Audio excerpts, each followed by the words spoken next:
most of the communities in the northern part, Ashanti, and in the Volta region, another thing that we left was a better security, safety, fundamental human rights. Ghana was peaceful. We were living together till they took over. Go to the army, go to all the security agencies. Unprecedented developmental achievements. So in conclusion, I would like to conclude by saying that the MPP government actually left a well-restored economy after what Ghana went through as a result of the severe economic crisis. Ghanaians were still enjoying the social interventions that I named all of them. Yes, Ghana went through challenges, but before we left, these challenges, the exchange rate went to 54%. They all came as possible. Ladies and gentlemen, there's one thing I want you to know, that our president did not address the true state of the nation's time will not allow me. One statement that he made that I was very much surprised was the fact that we had left billions of cedis at the defense ministry in the area of acquisition of equipment that has given us security as a country. He did not talk about it. Ladies and gentlemen, our president failed to talk about the fact that Agenda 111 is ongoing and that some of the projects we have completed them. Government is about continuity. Government is about continuing what has been done. You remember the popular affordable house by Amampenyi Kufuor. Previous government, being the NDC, abandoned this project. It had to take Nanado and Bawumia's government to even complete those projects. Now he talked about railway sector. Tell me in the history of this country, apart from Nanado's government, who has accomplished unprecedented projects in the area of railway sector? Driving from here to home, you encounter about such major railway projects for crossing the roads. We have commissioned some of them and even brought into practice or operation coaches that are operating now.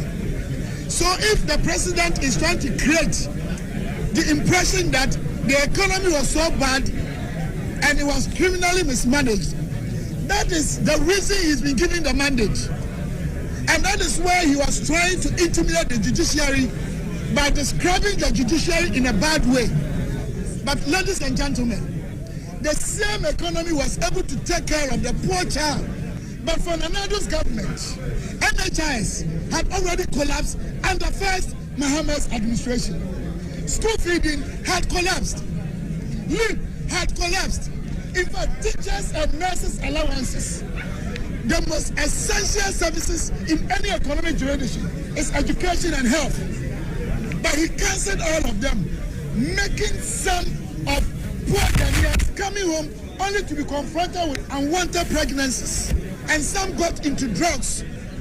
So we are saying that MPP government, in spite of the economic crisis that was unprecedented since the First World War, we've been able to restore the economy. We handed over a restored economy to the Mahama government, a working economy, operationally. All the payments he's talking about, where did they get money from? Where did they get money from? Within this shortest possible time, they have borrowed almost 59 billion Ghana cedis. Only in 50 days. Less than 2 months. Less than 2 months. Mahamad's administration has borrowed 59 billion, unprecedented. So all that we are telling you is that Ghanaians have given them the mandate.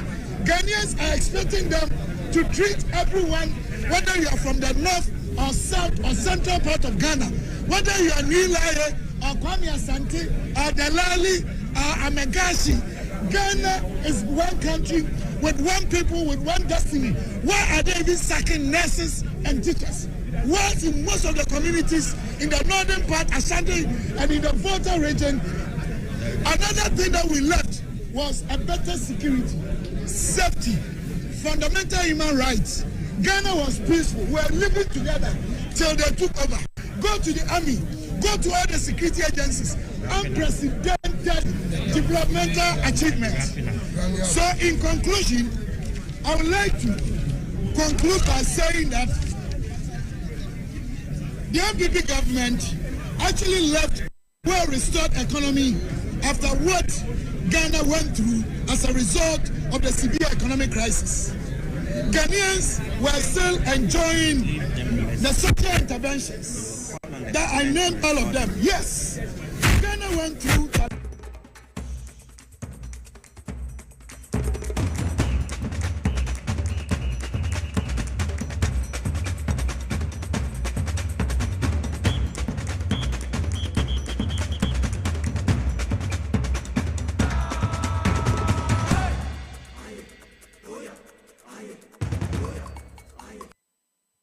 Live on TV as was also on Power 97.9 from the hottest and the biggest conversation in Ghana inside politics in the defense studio hour 37. Abebese with the heart of Accra Usu editor in all the 16 regions across the country. Yako Western Regional Capital Takwari Sharp 106.9 FM Ziama Elembele and the Enyinasi for any Kui Womunina 88 ewo West End 100.3 FM. Takwafo mo wote san bogosofo ene menua Joe the man Joe bogoso we biemu kuha bogoso ene menua Joshua Kumasi baby abefia bia ana Joe West ono so no menua West ye ono so watakra de baby abefia bia na ofabre wo munyina ETN ewo TVS was na Power 97.9 FM. Yako Northern Regional Capital Tamalia Kesmi 107.1 FM Bole Nkiligi FM wa Yunianuma Hoti or WFM Boko Source 100.1 FM Zamsa FM Zebila and a Pusiga Wengpang Sampa Wende FM. Yefuni Boshi na yedieni Volta Regional Capital who are global 105.1 FM. If you want to call for Regional Capital Goso Nananum 92.5 FM and 27th day of February 2025 and da Nananum Matnakunya Santemantemo ne Goso Krudiamo omo edi Goso Mahina Wanya Baby Kona na Kwasibo Sompra and da Nananum Matnasia Womudini na watch Eda. Nti Goso enibre o Goso papa ene ewie nananum 92.5 FM ejugum ewo nananum matrakonya yemamu nyina shedding yeko aduno FM osankorea omusu kuremo ewo yebo wiefri woni yakobro region 90.9 FM omusu kuremo won soko ena nsuma FM sukuremo ewo nkra nkwanta Yemuramu ewote region nyiwa 79.7 FM oketekrache KFM ewo pasa ena Boom FM so ewo Jasekan Adom Sounds ewo Cape Coast Kotokraba Market ena Rich FM ensukramo ewo Asinfo so onfifin Mantemo London ya GFM Radio ni Fire Life Radio United States of America Virginia ya 68 FM kwa kusketi ni timu no omunyina akramo ewo ha enye asemketo akra ene ewie on your multi TV DJ box radio was 3.1 sanso ena obubrem o Facebook live Power 979 TVS was Ghana sanso on YouTube SYZ broadcasting Mugabe Maase eni midin ubetimi afremi atankuliga biga the capacity man with the 900 million angels in tema na ensema eneyi 27th day of the month of February 2025 His Excellency John Dramani Mahama President of the Republic of Ghana State of the Nation address Semben and odi tuja wase ba bia aduro no nye blame game bia no ba be na we ne ye no challenges ni nyina no waje atom oba kwan oba fa so a oba solve yen problems no e dia maye o kan bibi fa energy sector ho ba bia ye energy dum so ne kwan a e wokoso nyina no wase oba frese e dia ma e Ghana for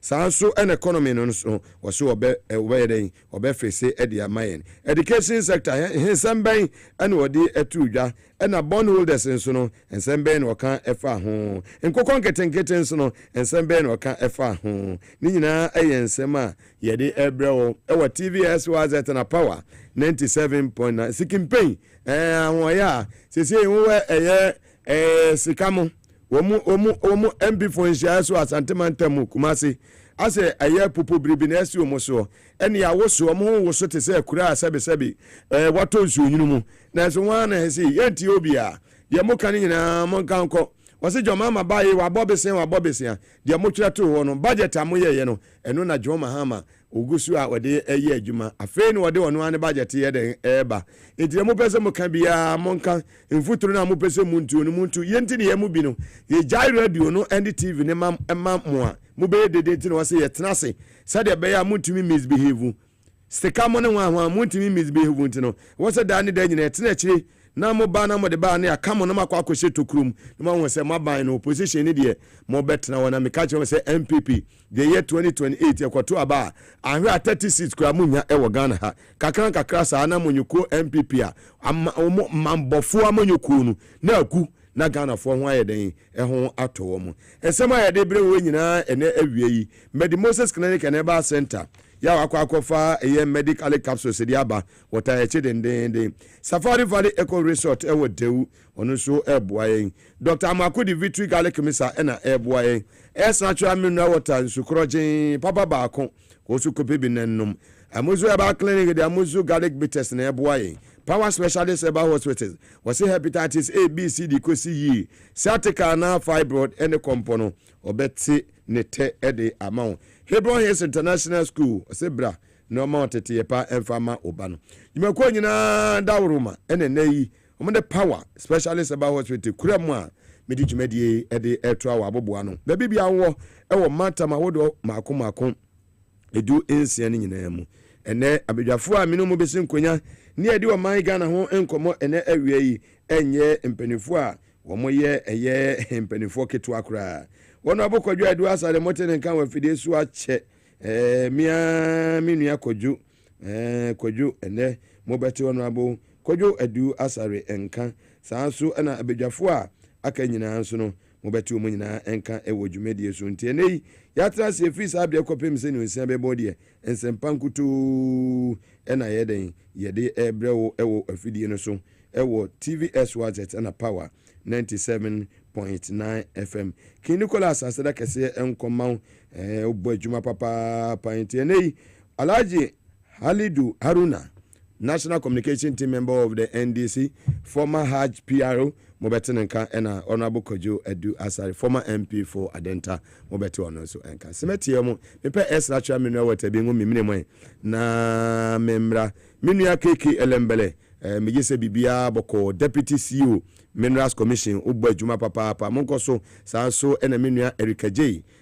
Woso Ubo Juma, said, oh, Centenaji baby, Erika J. And then almost Mugabe Maase we want to have once ya bow city ho na ya pass you through how de ya mo amufi said the dane da nyina jaminu yankuma no tumufu anamo de ya adwuma bia de mboko bia mo adwuma ni neat said be ya me betena ha me bo maba so na ma won se bibia e konkan e fama mo muye ni yi a e beboa wo man no anye yi a nimguase na be kan tie de wo kona wo bo adwuma ni yi a na ni munyam no so uji bia me so ye den a e bi ka joma ha ma e bi be kame tie enye ne boko na ye se de be ya wo man no ye betimi afa ne ntuma pa afria semeti yo mo me ba sisia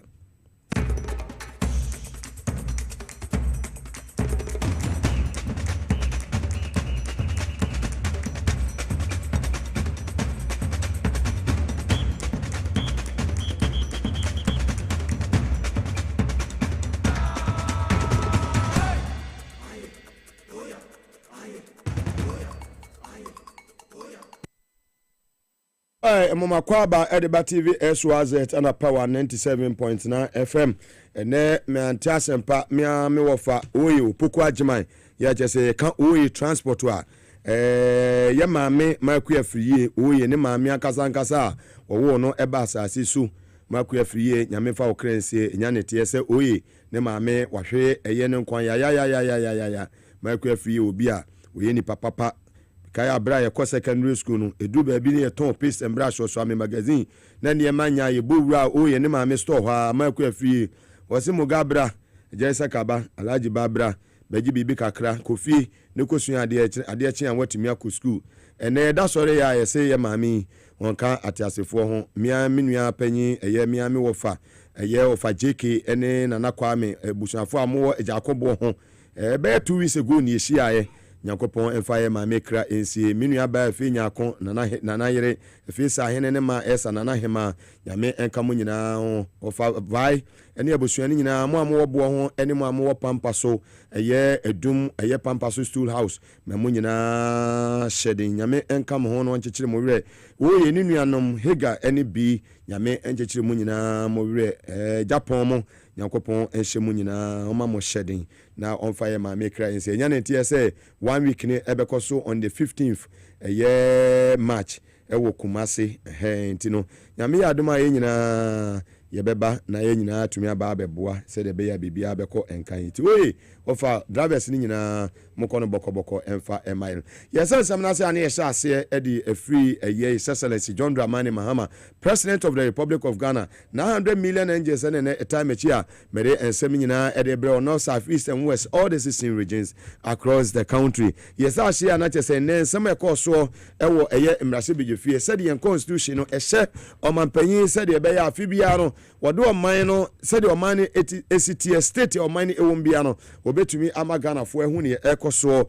ewo memunity nei oman no set of the nation address no way a maiden edition of His Excellency John Dramani Mahama obefa akwanya on the 7th day of January 2025 and any first time what to me edin a set of the nation address to me ediama over 33 million Ghanaians ya womo eye omaimu na His Excellency John Dramani Mahama se kwan bia so no wo se oman ba bi ejina sesia no enye na enya de se wo ba begina wo se ne eye previous administration hand over emma no niema enye kura na so ogire se Nyankopon tino omani ebedi yi obe ni obetima ye bia se de bia obe restore the country's glory na ama niema etumi akoyie we make it clear to every Ghanaian say the state of the nation is not good, but it is not his style to lament and shift blame when confronted with challenges. Rather accept challenges and solve them. Let's hear President John Dramani Mahama ewo a year parliament ene. Mr. Speaker, it is not my style to lament and shift blame when confronted with challenges.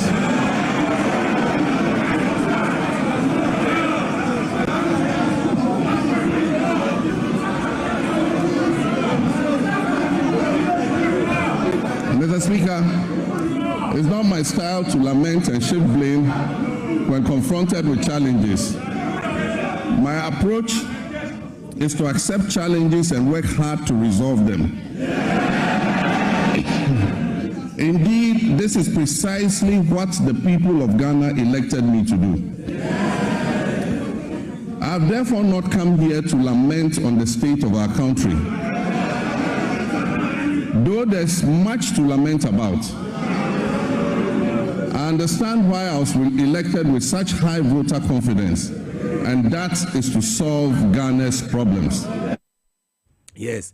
Fugu papa konja fugu papa no boy ya odiko piem e mrase bejefi ho na je enye asem ketu akra President John Dramani Mahama so san kan bibi FIN energy sector no na wo cheche niam mu se wo hwe record so wo dum so ene ne yakoso ene eda eye 27th day the month of February 2025 muna enema eheda enye na ene wo kadum so won sema 10 years ago eye enrada 26 of February 2015 eye exactly 10 years ya oja okansa ensem no editu Ghana fu anyim se obehwe se de be obefixi eye dumso na no kremu no obono moden etumi solve eye dumso ansa no hand over power to the previous administration energy sector ho enye niema I mean obibeka say the energy sector is not in good standing.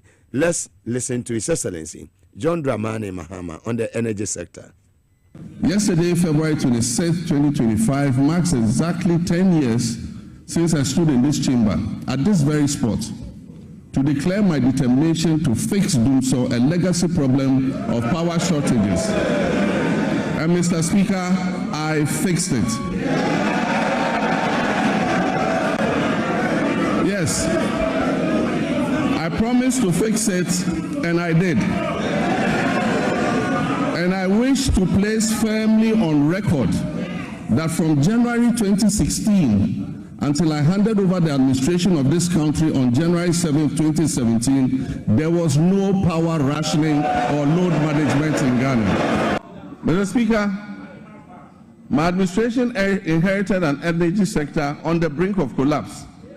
It was weighed down by unsustainable debt. This unfortunate situation has led to many independent power producers and fuel suppliers threatening to cease their operations. Mr. Speaker, listen to this. Despite collecting over 45 billion cedis in energy sector levies, ESLA, over the last 8 years, the outgone administration has left the Ghanaian people with an energy sector burdened with a staggering debt of 70 billion cedis as of December 2024.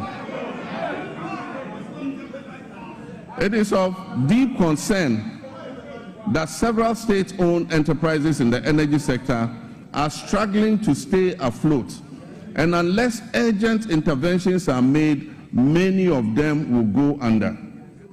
Financial distress in the energy sector remains a significant obstacle to delivering consistent and affordable electricity to Ghanaians, and it poses an existential threat to our economy in general.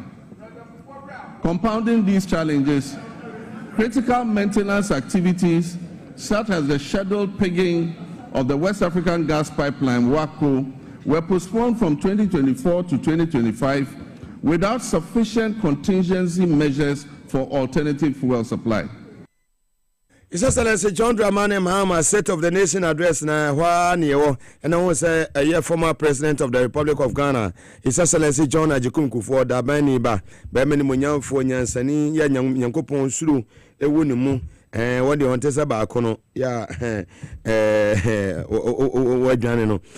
President Mahama, as I do to just a Quen Bia so, obeying what me are fixing economy, no reset Ghana on the path to growth and prosperity. John Dramani Mahama.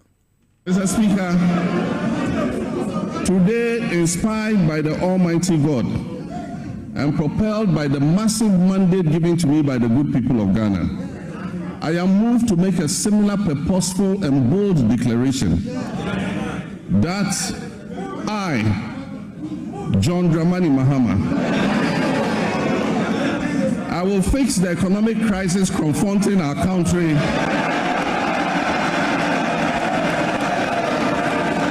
and reset it on a path of growth and prosperity. His Excellency John Dramani Mahama SI Edutuja now a year bondholders no assurance say sika bia omosika bia kemono obeye si do bitimi atu ani nyina ede amamu. His Excellency John Dramani Mahama on bondholders. As we have done previously, we are also building buffers in the sinking fund and adopting prudent debt management practices to ensure prompt repayment of upcoming domestic and external debt maturities. In this respect, government successfully honored the matured coupon payment of $6.081 billion in cash and $3.46 billion in kind, which was due in February 2025 to all domestic debt exchange program bondholders, fully paid. Mr. Speaker, the good news is that we have also built additional buffers in the sinking fund to honor the maturing bonds that are due in July and August. And so bondholders can rest assured that they will be paid to the last pesewa, whatever is owed them.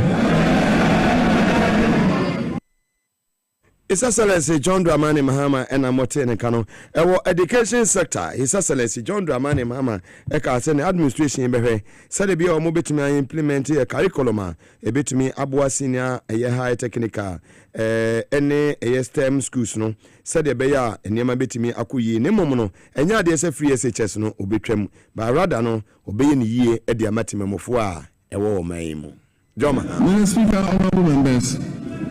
Once again, for emphasis and for the record, I, John Dramani Mahama, President of the Republic of Ghana, will not cancel the free SHS program. We are too much. Ubodi say I, John Dramani Mahama, President of the Republic of Ghana, and no kwa kumi. We are too much. It's Excellency John Dramani Mahama. Me say we are too much. We the president, my president here, kono. Bowling need this year, Gonja need this year. One year feka. We the president, man here, kono keke.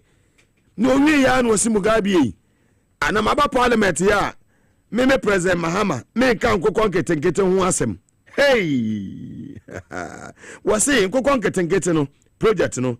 Ebe cover 55,000 household set to boost egg and poultry production. John Mahama on Nkokon Ketinketi.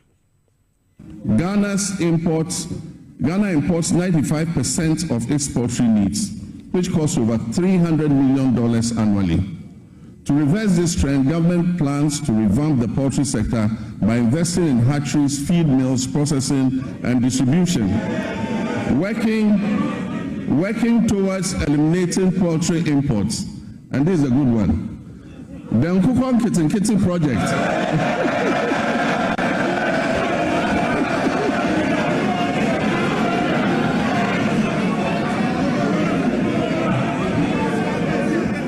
We actually have a project called Nkokon Kitinkiti.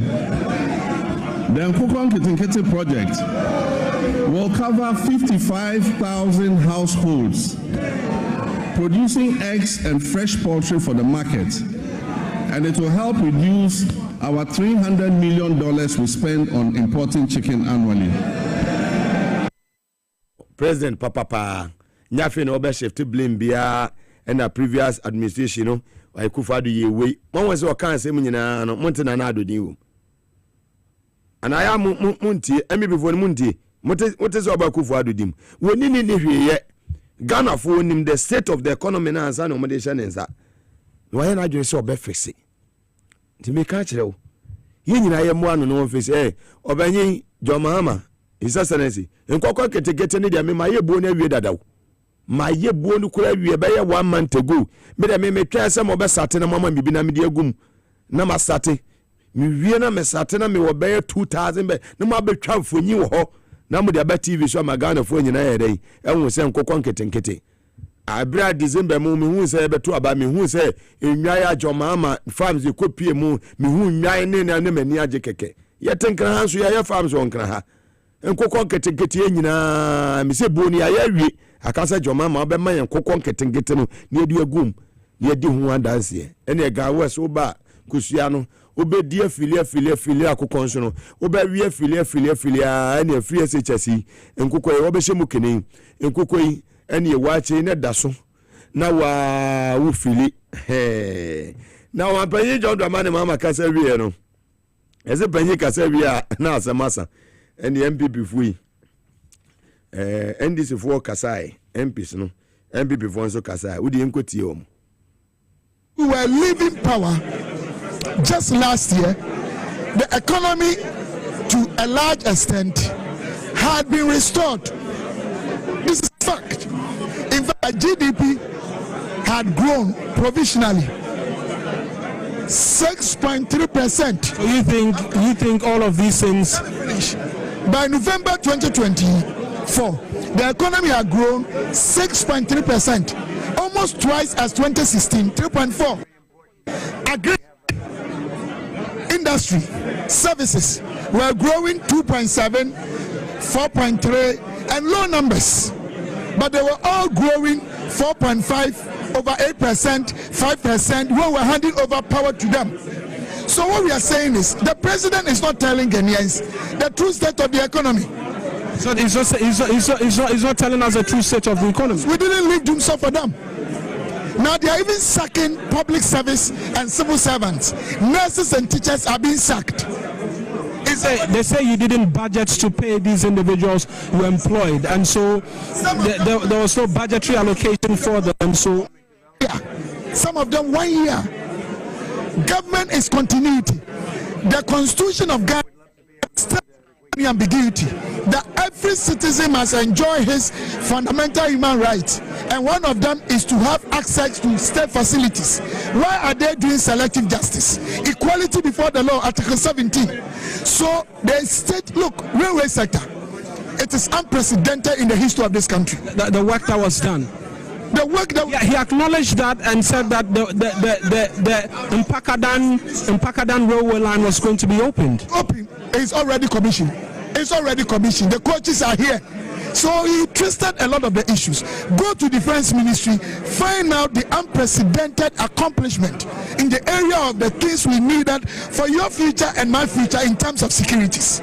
He was talking about the insecurities along our borders. Now he failed to realize that the money he said Defense Ministry had actually incurred had been used for productive purposes for the country. Friends should stop playing the man, they should play the ball.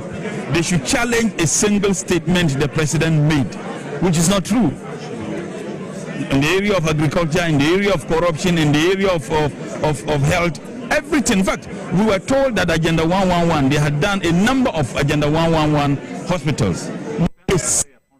It's operational. Let them come and say that the president, what he said was not true. So I just realized that they feel that they must say something. And what Honorable Afenyo Markins did today, if you know Afenyo very well, you would realize that it was incoherent, as if someone who was not prepared. You can liken it to if a gamma lizard more people. Someone prepared to write biology, and he prepared on a gamma lizard. He went into the exams, and the question they asked was on a crocodile. So he looked at it and said, if a gamma lizard, more people. So I must say the things I plan to say, even if what I'm saying wouldn't make any sense. Very well. That's just Honorable Mohammed Mutala, one of Sonedia, one editor, one on our Unia, sticker, MP for Shire, so in Ashanti region, Moti on so and can only say MB before the Via Musikasa, Mokasa, him, Sua, Chemano, and a mobile brew. So position in the mobile position at what. Sans any idea, Jim Munani Jim Muchina. Ghana phones are Memuni Koyi.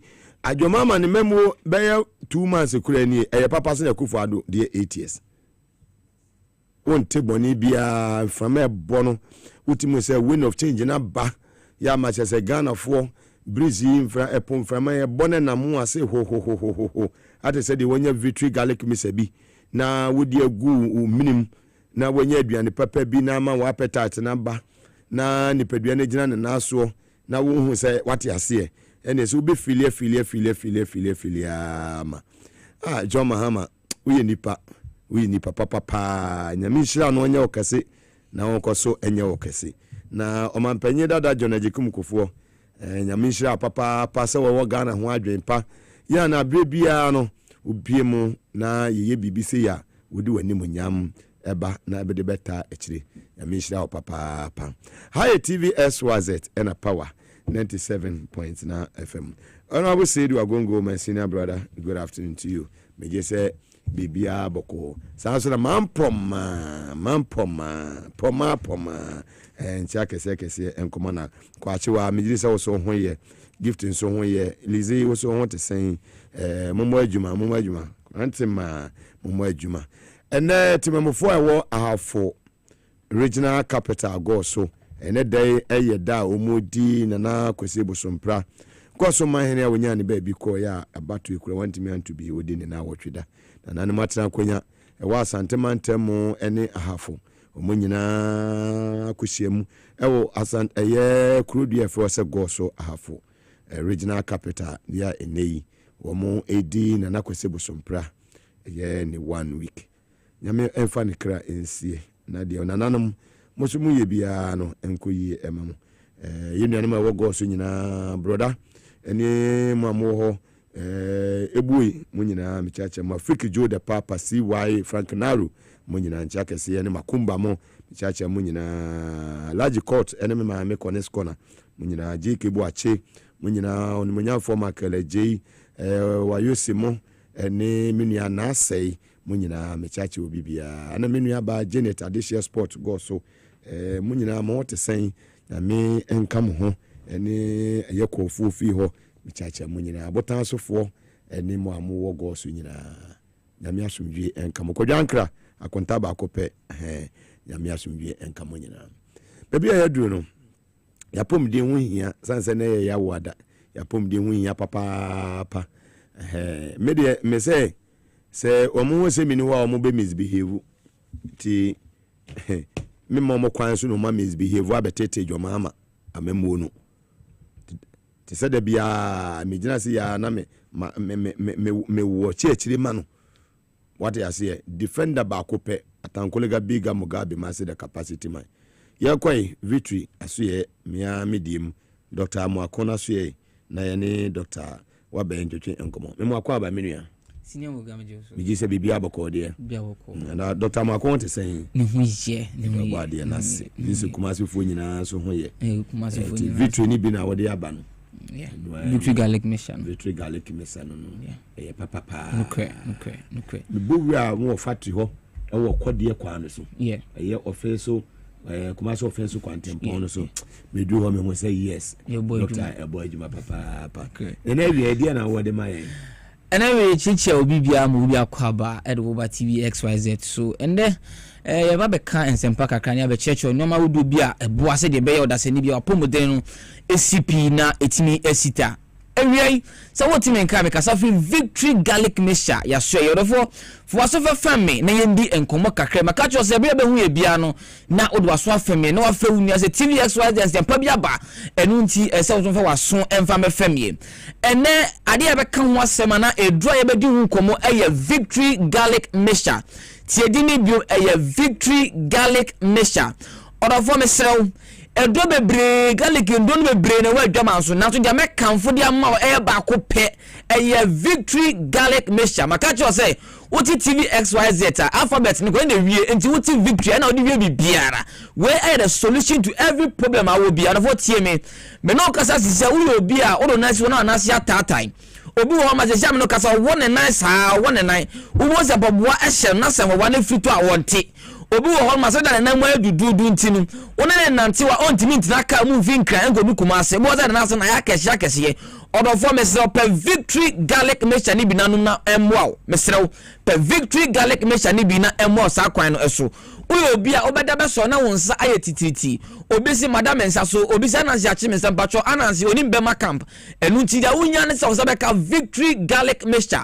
we ye draw ba kupa be dwaman so a enya nne na be dwaman so se wonti nkade bia na woti victory garlic mixture nka se wonsa aye tititi oda na se wonsa mu adudo bi ho no obeda be so no na se ne nsa no ontimi nya se da miye mensai odofo unya victory garlic mixture obi uzu ho no mu amene wo kase na fu aye kese cholesterol fat na doso ama na fu aye kese ento no obi ya atu kura no a na kwakoye problem kese e de ama no mesira wa fat ana cholesterol e ha obi an wonso wunya victory garlic mixture unum bia no pa unum bia wia ene anwumre odofo mesira wan kasa wo behunu se miritia wa bi mu wo behunu se ensesaye aba di peduan ebeba normal se de beya se de nyankopon bosa ya don bo no sana benya no pepepepepe uyo ba me no kasa sesie we fichi kona ba nenu nansa na atwa wo de ba wo safo hene mesira yade dia wonya ne se we victory garlic mixture ni bi no de sifie memmo bia na da memmo bia fa 6 nda no 9 dia wonya victory garlic mixture ni bi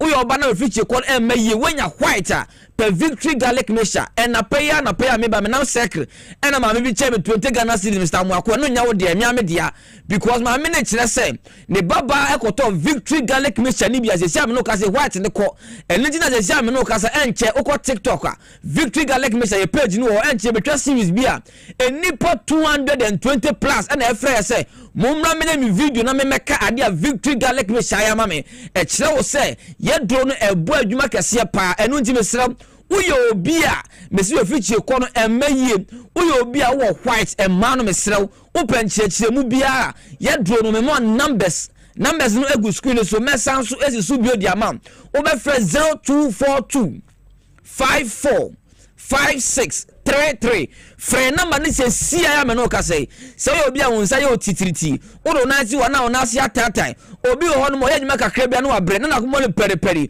obi wa akoma no enmo no ma obi akoma bo no ti se dia ye bie dan kokore gigigigim sa e ba so o yare mesre pe victory garlic mixture wo ni se wakoma no enmo ye bo abnormal ebo no peri wo ye nyima kakra bia na wabre unya victory garlic mixture mesre unya victory garlic mixture ma ka cho se memo bia mo yare anto so pe victory garlic mixture ni binanom ebe bo ase de beja benya pomodene obi se minua bema asema o kenyina ebi hame na me de menum bi dia ye de meto mesrem odophobia wo tie me se moja ntimi andi nwamu efusani hi a ebi won ma boma wo brain function enko yie obi a moja ntimi ndi nwamu se o ya bema na se moja ntimi ndi nwamu hi a me pacho wo ha kese pa esa se moja di emofusani hi eboma yetimi da yie eboma wotumi didi yie eboma wotumi enya hoodene ya odade adwuma eni nti se odasani bia moja tumi di emofusani hi na aboma wo brain no na wadwene no etimi aye adwuma yie aboma wetimi ada yie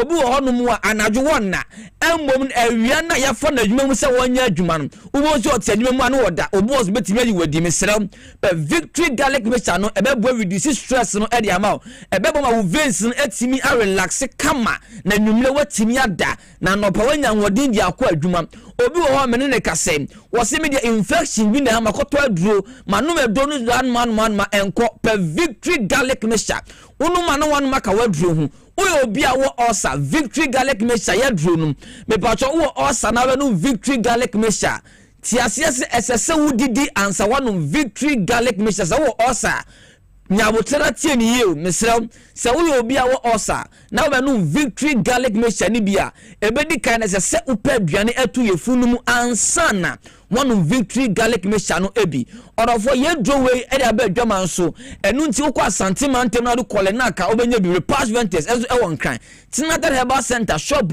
bia wa Ghana ha oduru a obenya bi na wato PFA pharmacy enso e wa santimantem oduru a obenya bi na wato na boache herbal ni nyina no oduru a obenya bi na wato orofo message numbers ni so ma obiom ade bia won ti ase obese oni ya twetwe nkomo Ghana hanum nyina yempe na dwumeko ya de adura ba adwama nso ayese onoma nkomo bia oni yenni bibi na won ti ase afreyen ye won freyen anajo 12 fa ebefa esase ya wo se be sum Ghana for sumpa ye nso de betima ya abo man konkro Ghana na se be bo ma pomoni asipia sita orofo apomodim NCP sita ye ko ntimi nkobi eni ti per victory garlic mixture ni binanom obi waso yare bia hame o mbeto tie me boni wo brofo bia fe no detoxification e kire se ese so da se ni bia no onum nyama bia ko ni paduane mu a ebo hu ni paduane mu enkane no ne yesa ofie ene ye ntimi nsabiom eni nti wo per victory garlic mixture e be detoxify ni paduane na enoma bia wadidi ko ni paduane mu a dan kwa mabi o china bi Wednesday bi Thursday bi bebro yade no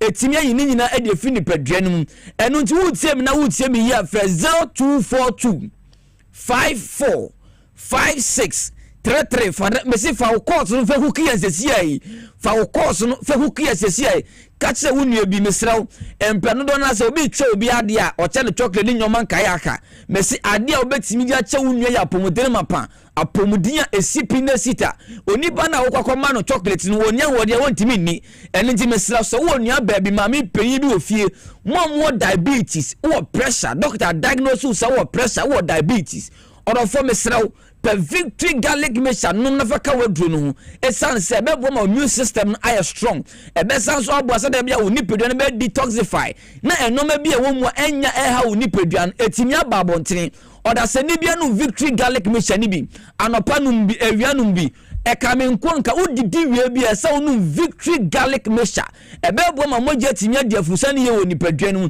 ebebo ma etimi adaye obi wo honom a owona ni padua mu ehhehye no me ne wo kase o se asia soje bi egu mi ni padua odofo mesrew yen soje bi egu ni padua obu wo ntimi nnaye o se ni ti edwa no gaga de bia mi kotodwe ena mi sise na mi dwonku unya victory garlic mixture na bo detoxify ni padua no na nnoma nyanyina etimi abesia akọ na wenya pomodere mapa me pa cho mesrew chemical sawudu a yedigu yenua na yedie so no enu bi ka ho ena na yarewa adoso ewe bibre mamu ene me kire Ghana ne wiase afa na nyina eni nti yenni bebe yedua aduane no na ye na yedie nti no ye be se unu victory garlic mixture na wodi waduane no a chemical beer enya aboro ni pedua no na detoxify no me pacho per victory garlic mission bi never see fie anopa udidi wia na wanum bi awia udidi wia na wanum bi enwumre so udidi wia na wanum bi ebebo ma ni pedua na nya wodene immune system no be strong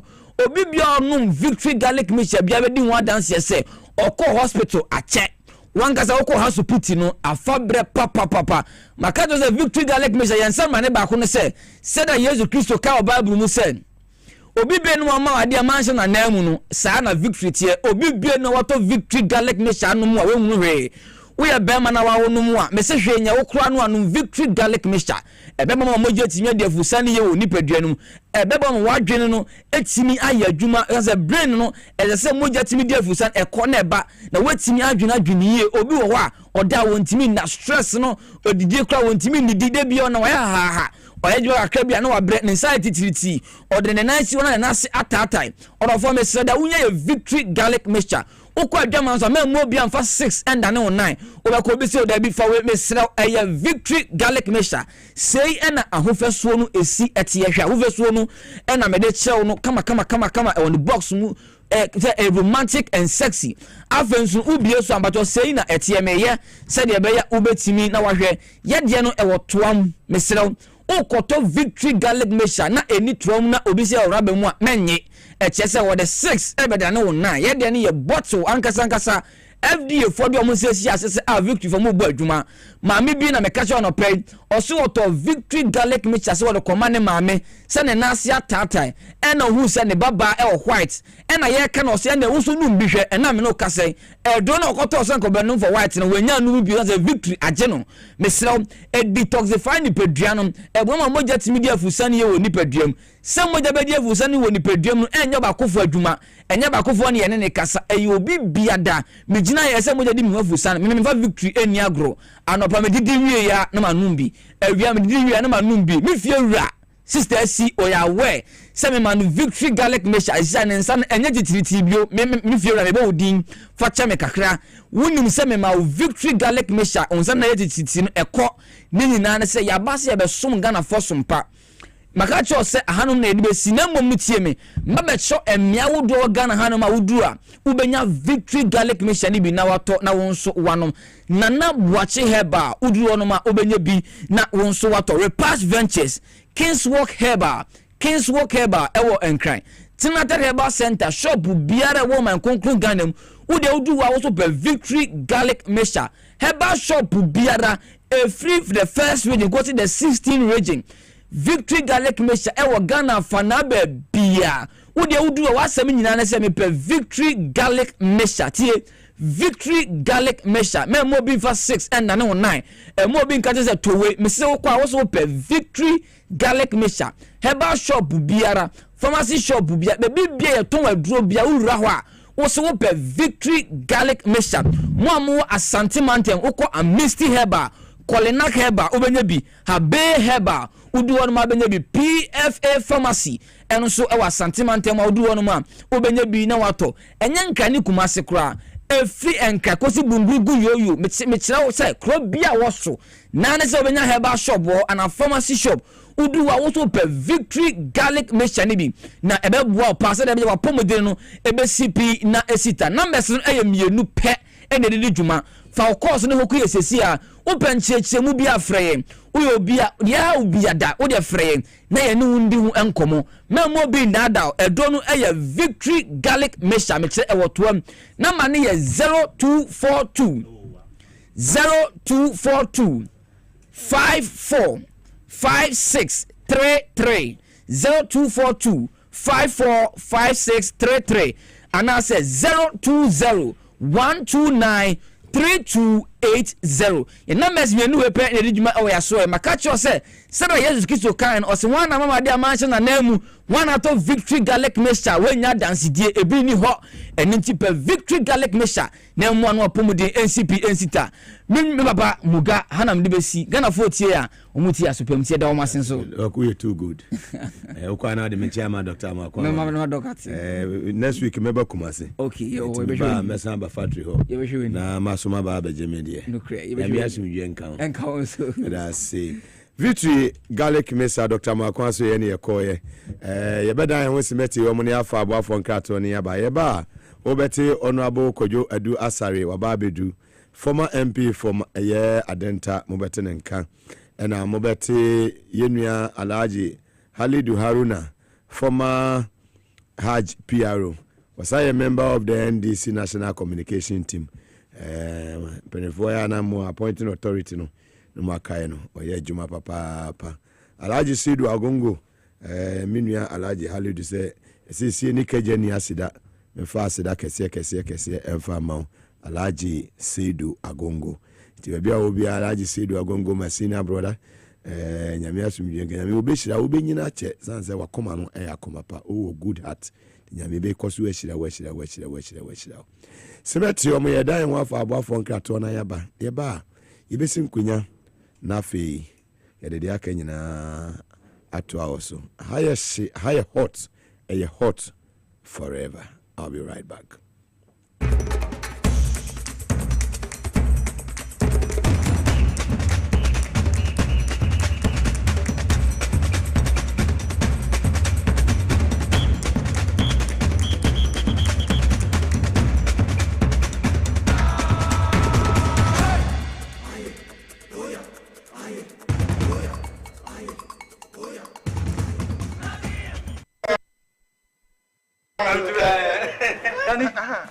Mesi menananu aguru pasa abi brabro tibedu himlenu na ma premaye hojo. As for me, I take very good care of my grandkids. Ye di agro na ye sa eduru mre bi kra na me ba no ti me de omo be gumi so weekend no. Hey, memre.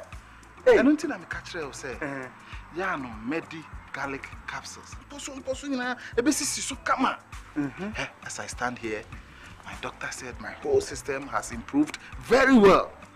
Medi garlic capsules. Yes, Medi garlic capsules. Oh,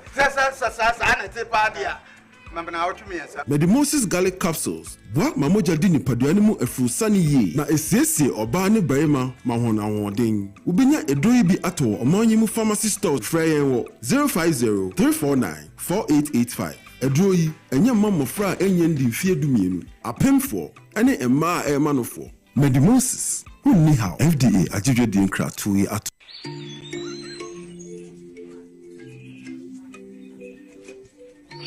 Upon your arrival, you are introduced to your butler, who plans your itinerary. So many activities, all in the same premises. You visit the gym or the stables, they have it all. At my break, I'm able to practice my putting.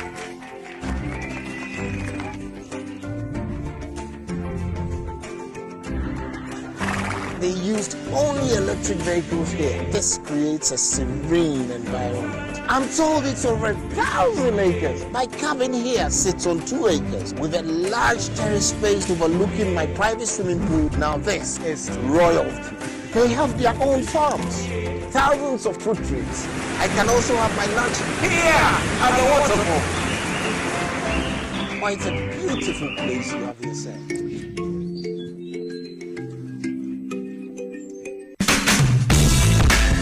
The serene environment fits into the goal of the school, which is simply to provide excellent educational foundation for your world's development before they commence primary education. At first glance, clearly you will see why the school is called Hebron Hills International School, as the building stands tall overlooking town. With a Montessori style, we have experienced and dedicated staff and trained teachers. Our small sizes classrooms are meant to enhance teacher-focused approach where children get one-on-one attention from the teacher. Hello there. We are open at 7:30 a.m. and school closes at 2:30 p.m. After school care is from 4 p.m. to 6 p.m. while early drop-off can be arranged at 6 a.m. Hebron Hills International School is located at Midye off the Nsawam Road, Locate us with GP postcode GW0688 GAWEST and GPS code 06884870. You can contact the school and make further inquiries on 050-876-2375 or call the office directly on 0302-918768. Email us at hebronhills.school@gmail.com. Hebron Hills International School. Excel and shine.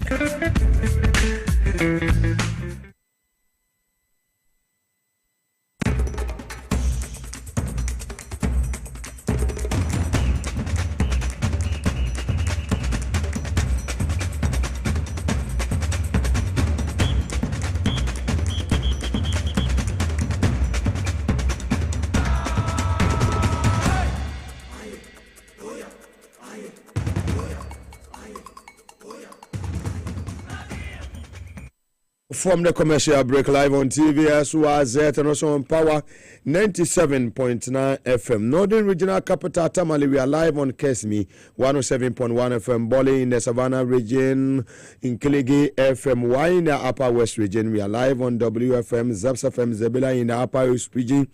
Boko Alaji Halidu Haruna Krum eye source 100.1 FM Pusiga mema me haja Aladi MP ni Krum eye Wempang Sampa Wende FM yeko eye Zaps FM so Zebila Honorable Cletus Avoka Ekrum if you want eba Northern Regional Capital Tamalifu nyina eti o case mi na ni ebu we mkota kwade sharp 106.9 FM Ziama Elembele Western 100.3 FM Nsuma FM on Crown Kwanta in Ebono region 90.9 FM on Soko Afro Regional Capital Goso Nananum 92.5 FM station with an ambition so na dunu FM was Sankore Ibo we vote Regional Capital where Global 105.1 FM Nyiwa 79.7 FM Okete Krachi uti region KFM Okpasa uti region and Boom FM so a war Jasican also in the Oti region. Dollar Man Krum Alaji Kader Tanko, Governor of the Father of West Africa, Nikuru Diemo, Omunina 80 live. If you want to call land in a GFM radio and Fire Live Radio, ye Bomu America Memo Virginia Apple 68 FM. So and a more sharing Facebook Live Power 979 TVS was at Ghana. Samson on YouTube SYZ broadcasting. Maybe share once a show no be fila. San say ha and a Ghana for nyina etie Cape Coast for nyina etie ewa dom sounds okotokraba Marcus also and Rich FM and so ewo asinfo so in the central region. Maybe abefa bia Honorable Kwame Abuja no office Ministry of Roads and Highways wo maybe atum kuha so and Ministry so ebi abefa bia Honorable Elizabeth Ajare and Honorable Jifago Machine. Woman nyina be from Honorable Helen Adwanto so MP for Krachi West baby abefa bia Pru East MP Minua Lord Bwam wase muga mesu mebi atom ewo ho rikaje wase muga beheme office obi etie sanso ena Minerals Commission aso ye wa free CEO kosi deputy office bia be wura bia Jubilee House there Senator John Dramani Mahama na etie obo wurem ono Jolo Zebra edaho Valerie Soya Doctor Minua ba panyini ono etare ho den na oyi echim dada penifoni nyina obia etie Power 97.9 FM and a TV SYZ. Anema bedwafo akwa ba yesi nkonya na awie ono bokodwa do asare miami kojo former MP for Adenta kojo rapanyini mu akwa ba Bibi Abokode. So for no so you're looking good. Thank you. And also na metiase. Me hu bia na maniaje. Mo bia na maniaje.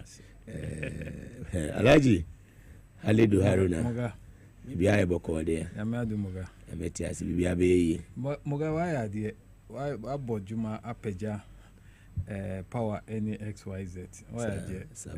Sometimes your level of commitment, you know. Say Juma Ifoni na BSA. Me sure say every institution so strive. Why are they? Fantastic. Madam Maase. I mean sure. We are ni papa too. Say ewiase no. Ya pribibia ya kwa fa bibia. And I've learned a lot. Na maminda Alaji Sedu Agungosu. Fantastic. Papa no oye nipa.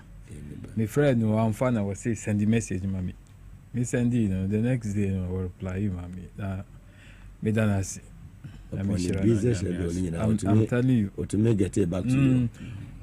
Say one fast calls now, or send the message, say send the message at the Kura will frame you, and he will respond. Large say with you. But there be a make say, I was a one man nipa, one say a dim pious when you there be a meka say when I'm baby institution be obey a woman would jet dim power. So we knew why my mouth for a more within about a month ago, yet to a berry, and I was here when my boss came from UK. Obiana me here Juma man or UK. Or two bosses in our money now by Ghana, Bako Baha. And then the following week, another one signed a sign a buy, and we say, Semiko Jami Dean Bonnie or and come back Ghana, and come my head, Semiko Kumasia, between drive straight to Dr. Kwakuating and the fee, Namikochiano. Now, we say, Papa knows, and make us a nipa or my woman, Abrabomu, a year beginning now, Kwakuating, NG group of companies, Papa no account, because Tama. Me ye juma manual when ya come pass over boamen when till the amount for a day. We call London for the first time, New Year soon I'm here day because we are here and we will take good care of me. The same as by a department Jano NG group of companies from Nananuma Family FM and then we work Kumasi Kwana me because I mean Pesema Kwako Dami and me feel Kumasia, me call Obama me baby I day. Me baby ada. Until you see the na my idea hojija because you nim the base what ho Brazil so the nipa ko actually here papa Alaji nipa I got to know Alaji when I was with Muntie FM and the free land they buy me best at radio one company in the first company sponsor me program on Muntie FM and from that day no ebesi ne even though me nya adwuma man tem bia ni wa free anopa nkosi anwumra Alaji me fa phone fresh madam no kwala no what to say every blessed day the life need to say honorable Jelo Zebra and Julius so o friend no one fa obeg get back to you say one ton can so obeg get back to you we you busy said ya o kasa obeti nkan so obeg dey obeti nkan under mani Muhammad so o kasa obeti nkan obeti nkan bibia o ye opposition no o kona o the problem man o book bi obetwe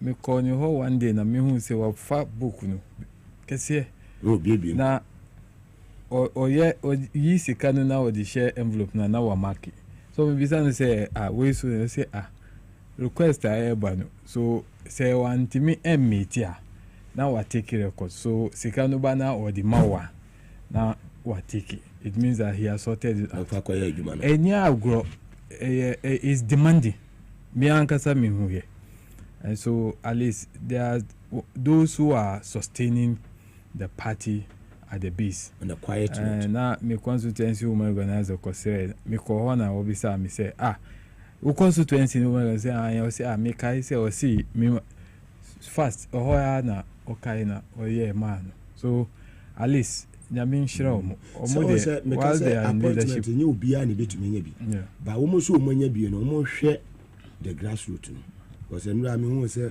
food soldiers no astorm party office ebi say mo appointment ebi say o mo twen we ebi say o mo twen we oh say appointment you know the way food soldier enura me hu video no yes. But I think that the leadership of the party in here say o mo engage party the support base grassroots because you start sisi na you start here yes you read the budget budget no na bema the implementations of your policies beba na yes implementation no a kwan be bim na ma obia but the situations where you disengage when you be ankasa sometimes you get frustrated because I mean nipa pese ontie then na impossible exactly so that but another me who video no akwa say penifo no omo free office no jai omo but I think that is not too good because it doesn't speak well of us enya say beg engage and give them the assurance these are people who have in fact omo na omo ye jumanu so today say we minister we are CEO we are there it is on the basis of omo effort na we and so you don't just ignore and I want to plead the party hierarchy should begin to engage. Individuals within various constituencies, we can still engage the people. Sometimes calls no beba. One gasa who person will be kasa niponu onfa. Ube then yes. The person they are going to see also is looking for an appointment. Young carry. Understand your point.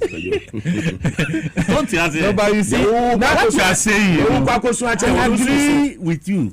This are the panel, so you can't try to say, yeah, my own baby. No, but the issue is that now kita party position. So be Jumanu on the basis of the party position, waiting for appointment to come. In the party office. Or no, ye party penny. Your friend not transact catch and say, "Wo appointment, you know, Kobe. Yeah, I now bet now. Now, see, and the in your was settled in a way. Yeah. Omo ebe konso no ya from aka bibia cha omoko. It is a omo are settled in themselves. And not so be so bad. You can engage. They can engage these people and calm them down. No, ngasa. Up to 10 weeks so. So be bad when you understand. You know, and then engagement no kind I agree 100%. Very well. And I know say I think say Abana started very well. And you fan by Bonya day. Oh, and I'm so impressed with the State of the Nation address. Fantastic. I like that from you, Koju Aduasai.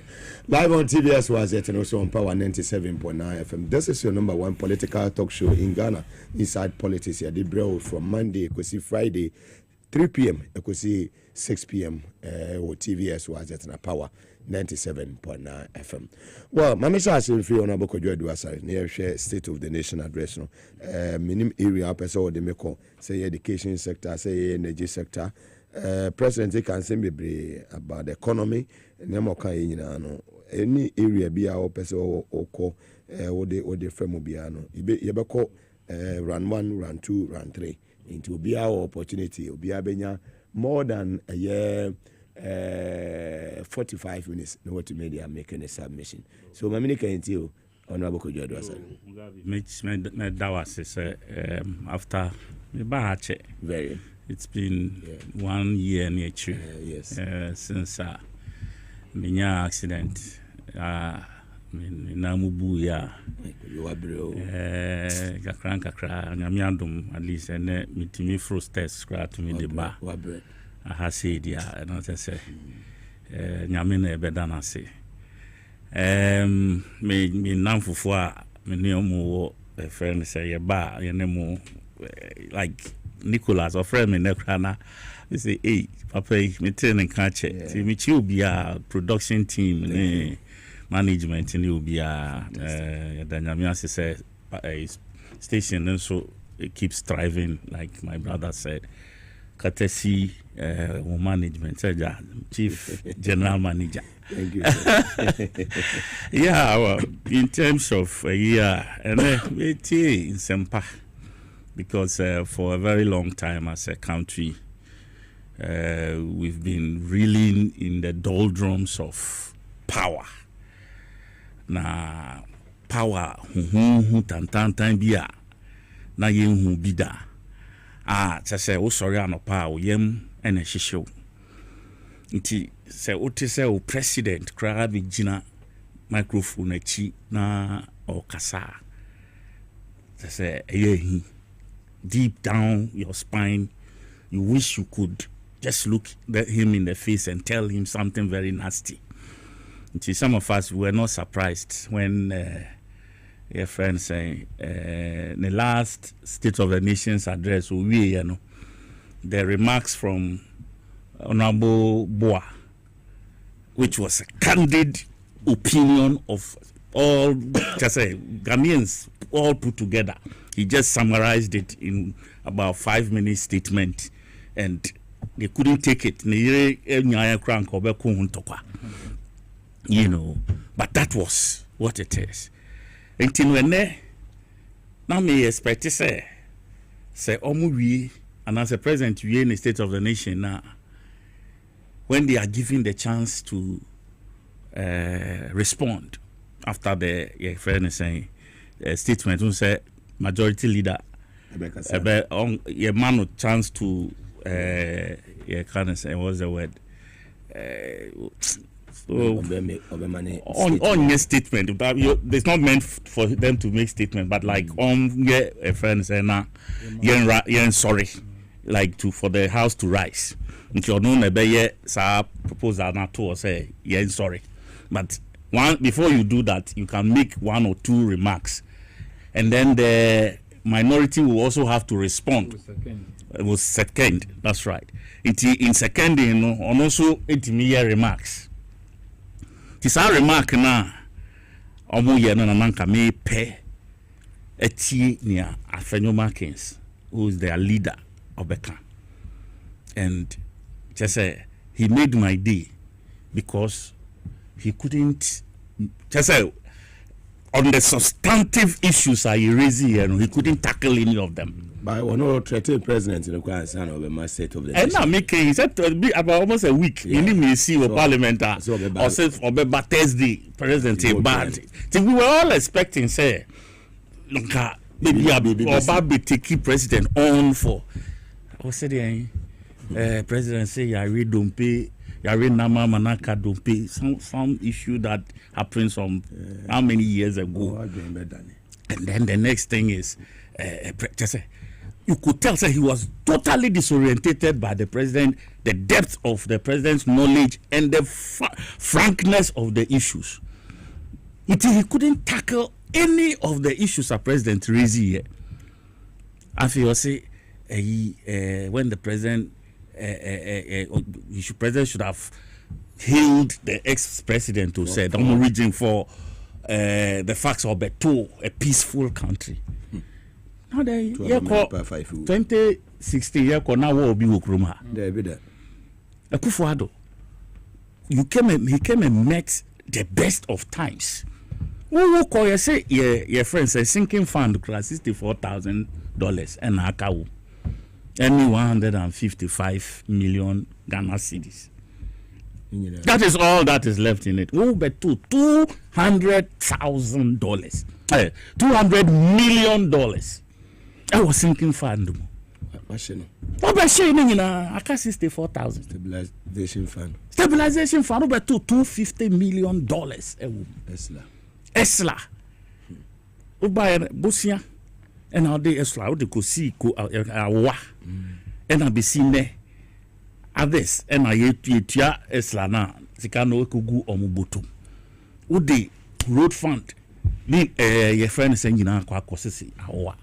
Syndicated loan. Just say this is a man who does not know governance, who does not understand governance, and again is a thief in addition.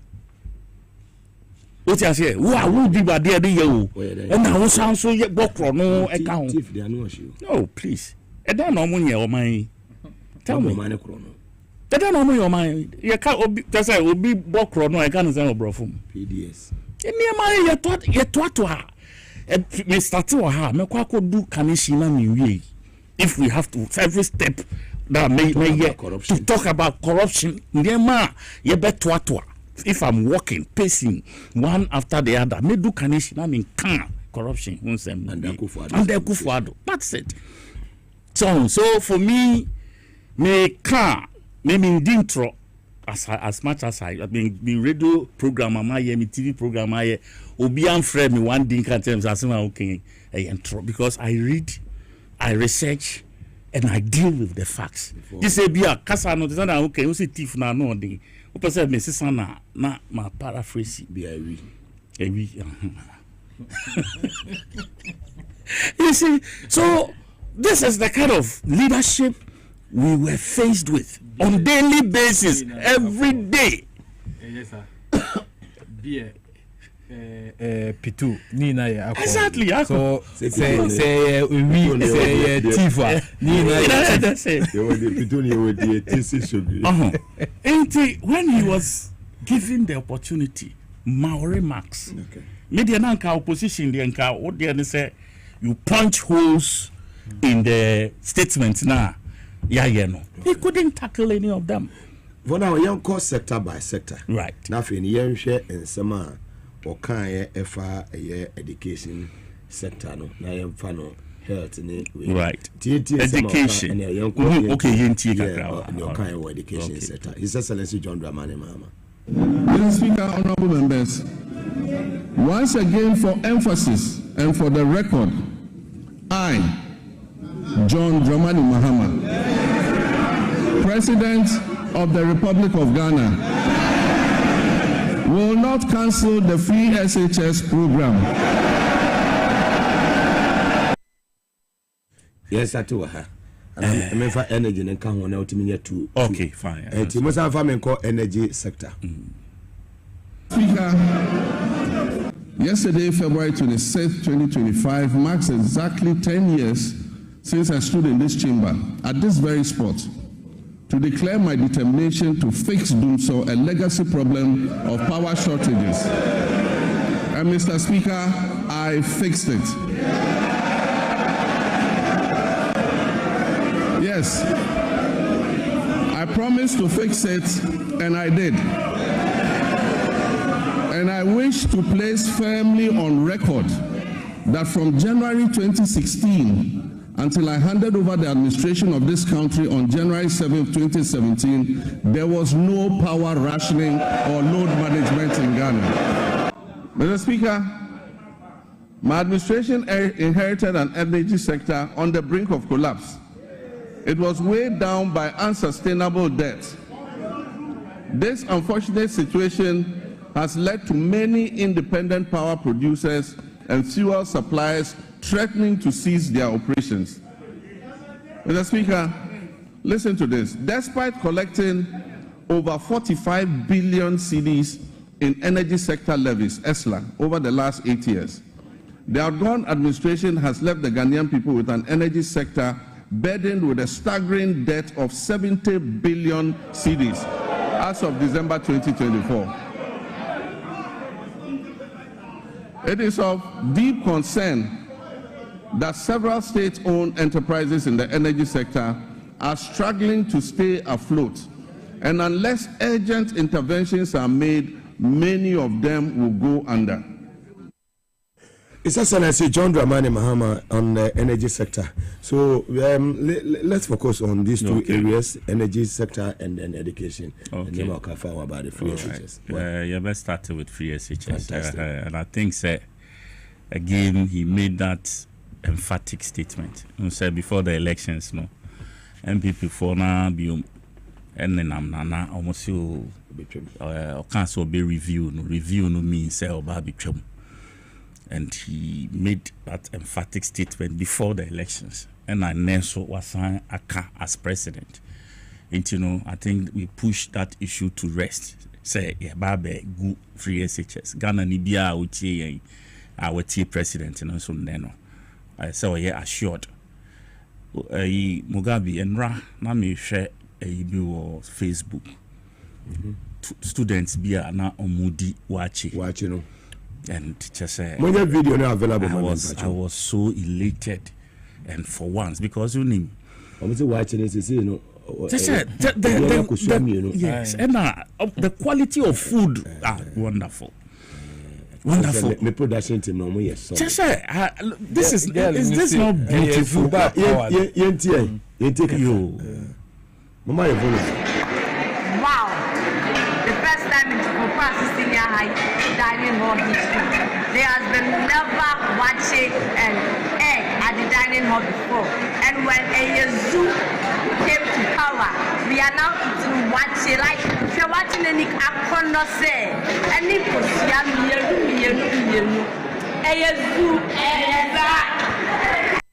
my goodness. This is just reassuring. Sebi, if you are a father, now what provide now they are so appreciative of what you've done like this in this manner, quality, and just you could tell apart from the food, palatable and delicious. Apart from the food, there's some joy be among the students themselves. Look, Mugabe, when you say, I have a friend, Henry. Na nemba miensa copy SHS system nim at the same time. Baku on Fantipim, Baku on Fantiman, and a Baku Presec. 3 children. Look, Halidu, look, this guy now yami mobile. Every week. So we call a sopona or one Cape Coast. Only Cape Coast are Presec. Just say, oh, they do me. This was what these people left us. Now, again, just when they were about to leave power, you expect, say, this is your heartbeat. Fine. Now, at least for the next 5-6 months, no, and then you just left till January. Now, so school, no, there was no food. There was no food. And Chas, for the first time, that time now you're winning election, they issued a statement. Because before then, not Chas, someone to be Kasao. This year, and they could issue statement and even threaten government and now Nyamba power at the time. They were threatening. So we were 2 schools. Again, this government stood to the case. Now you're packing a warehouse. All of a sudden, just say you flooding schools. Maybe you sure say bina in Kolaya nya you dia watch mama omudi. Intino or say STEM program now MPP for the shots, which is a good program. And if you say it's I don't know BB technical engineering BBB science technical engineering. It's a good policy. It if you say you soon. I know we will do it better as a government. That's right. Agenda. A friend is saying 200 schools now. On my JC Kwanfin so no. Say we are going to start working on them to ensure that by the time 4 years to be ending, most of those schools no so juma. For me, I think say the education sector. As Nipano Dano Haruna, and also Sabi, he's been a student leader on a park. Just say Juma Park, even before he's going to be kind of say approved as deputy minister over the past 1.5 months. And we can tell say your peers, our team, they will do so much for the education sector. Right from, and one thing he said about the your friend saying first year university, you know, a man for who say a political. That's right. A man for who say just a political gimmick, just to win elections. Thankfully, and some can also and one sema or patch say we are going to implement it so quickly. Intino. Ghanaians, you voted with your conscience for change, and a change now, some of us have confidence in it. It is a move from a no eco energy sector. What I want to say about that is he also emphasized, or say me, John Dramani Mahama, President of the Republic of I ended doing so. And me by my way, so they are trying to find ways to, reintroduce when we answer Oko. Me, I was around, so I saw how things were done. They are your friend is saying Kwabena Donko. Yeah. They are about power minister. That's right. They are about or tender in the resignation. At the time, this was like January or so of 2016. He said that day, people didn't like him for a number of decisions he took, but he said it on that day. Say Onim say was solve Ghana Tunso problem and say free That was January. Until then, And we all heard Dr. Baumia in his own Joy FM when he agreed and accepted, say, John, Timi, Asovu do so, but yes, say, born some Emano. Exactly. Then Bill Nayenka, Nagana Fu, who say, this man that we have voted for, he loves his country and he has policy. Sebi enye sa basa nema omobeye ye krono bibia say ye didi hu bibia say ye na look at what we did with PDS. We are near clear. Share Esla.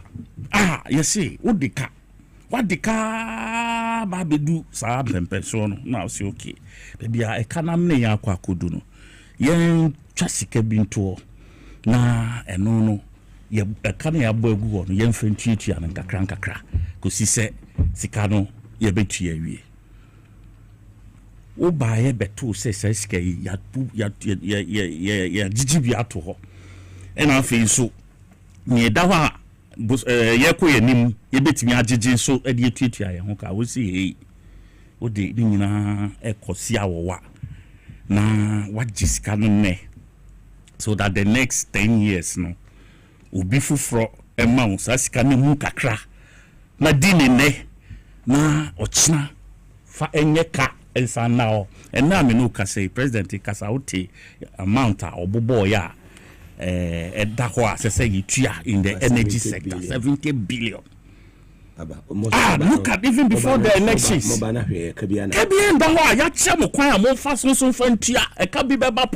We have created the conduit. This is what you need to service the youth. And now, just said, Baboni Subambeni, you can say Bible mu about the for the prodigal son.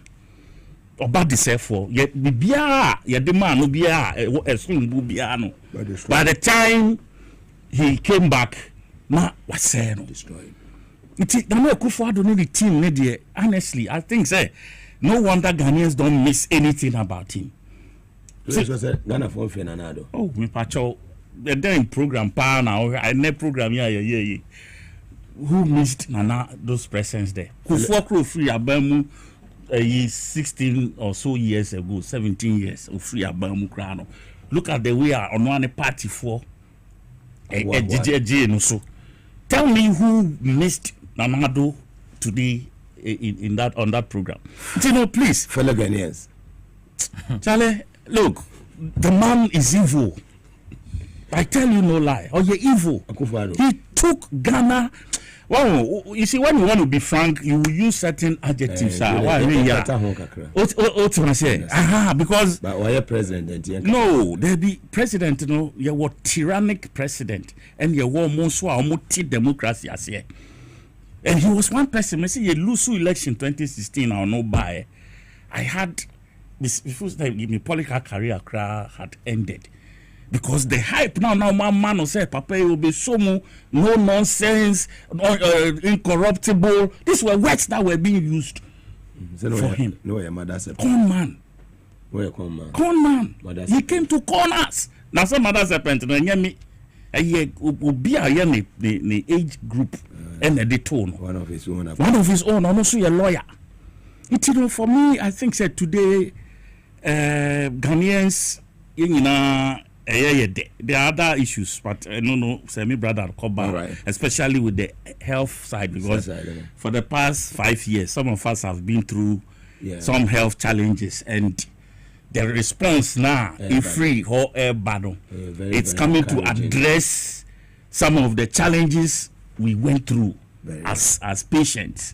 What I say, and I will want to emphasize on when that opportunity brings. Thank you very much, Honorable Kojo Aduasa, a former member of Parliament for Adenta constituency in the Greater Accra region.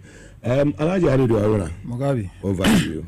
Medasi. Now, Mugabe, what's your penny Fugunu? Papa. Any would the presidential fugu. Kasa fugu ya dia mepe. Say we name. Omampeni fugu no ye. Na me wo ba ko bi na me share na mosquito me o see this is a dangerous smoke. Also or the same type. That reddish. But that fugo is way for Gunja type no. Excellent. No, yes. So the swawa. Sa fugo we the swawa we say we share say wait pa. Anyway, we don't so from fugo no say Gunja nenda gomba mo fugo no. From a farm. We say bi no sha or show ankasa do but we show do. Anyway, Mugabe, let me say Nedie. Once again, John Dramani Mama, last week, me can say, we restore the integrity of the presidency. Very. Ama Ghana, Bia, Otina se Oshe program, no one say, Nukre, ya wanipa Sabio, we leader, Ankasa. The God-fearing. How respect, humility. Nina, or Kasa, Tinasi, Abisa. Na dia Emma ulusu yenu ube change ways sabi ebetimi attract the love and support of the people upese yenu. Political parties operation enye only omu ye card bearing members of your party omu to abamawo. There are others omu de emfa omu your conduct in government wo to me the way I will behave. The way leadership of your party be handle issues about any day count. A bit more assess on the basis of that but I am tempted to believe say it's like the thing is in them and they speak with some sort of entitlement. MPP for Ghana when they are speaking to the Ghanaian people, they appear not to have even respect at all. Condescending. Very condescending. And I think that, say, Sebio, I would want them to continue the way they want to continue, the way they are doing, because it's for our own good. Ebema Ghana forward to me, it will be easy for Ghanaians to make their judgment anytime the time is due. Issues of energy. Mateo on social media,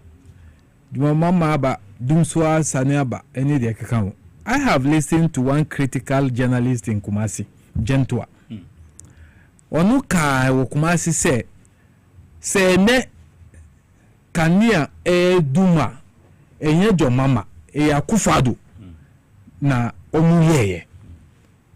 And Gentua is not a fan of the NDC.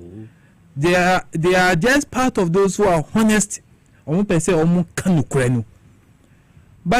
Dumso has an history in this country. Way back, at least under Jerolis, I have witnessed that Kufuor came and the rest.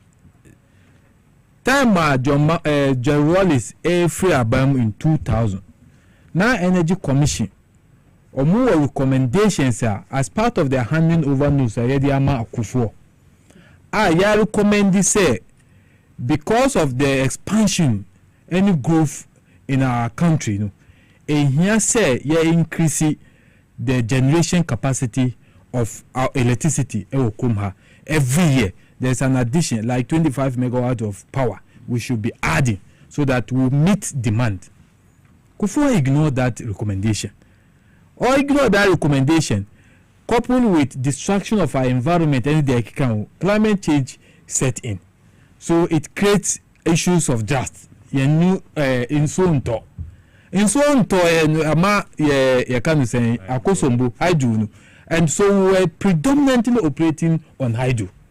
Inti yanya in so problem no.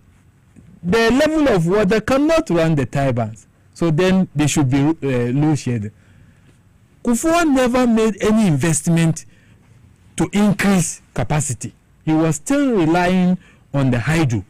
Then Oswa pastors. Or the core Akosombu. I say Omunko Bompa and so on top. But in the case of John Mahama, Professor Maase inherited that mess. Unfortunately, he passed on. John Mahama inherited it. Quickly, they decided, they started saying, say, we're creating this, we're creating say. You see, the MPP, sometimes they set trap. Almost set a trap, they will make it so difficult. And I think that there is an aspect we must learn from the 2016 debacle, where say bibia na ya kanyanu atum yen kasa yen communicate yen chire MPP for bibi kakra umbeye ni ombe kwa akoto airwaves umbeye billboard akese and they create an impression say in fact this contention about free senior high school Jomama ko lanchi ewo West African Secondary School ewo Medina. We've never published it.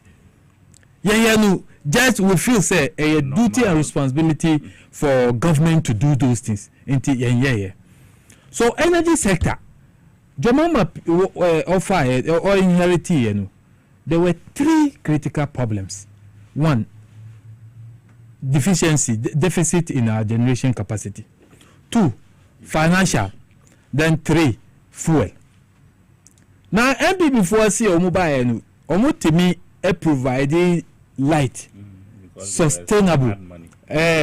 Now ask them how did they almost say almost solve it. Ubisa say how did they solve it in to me.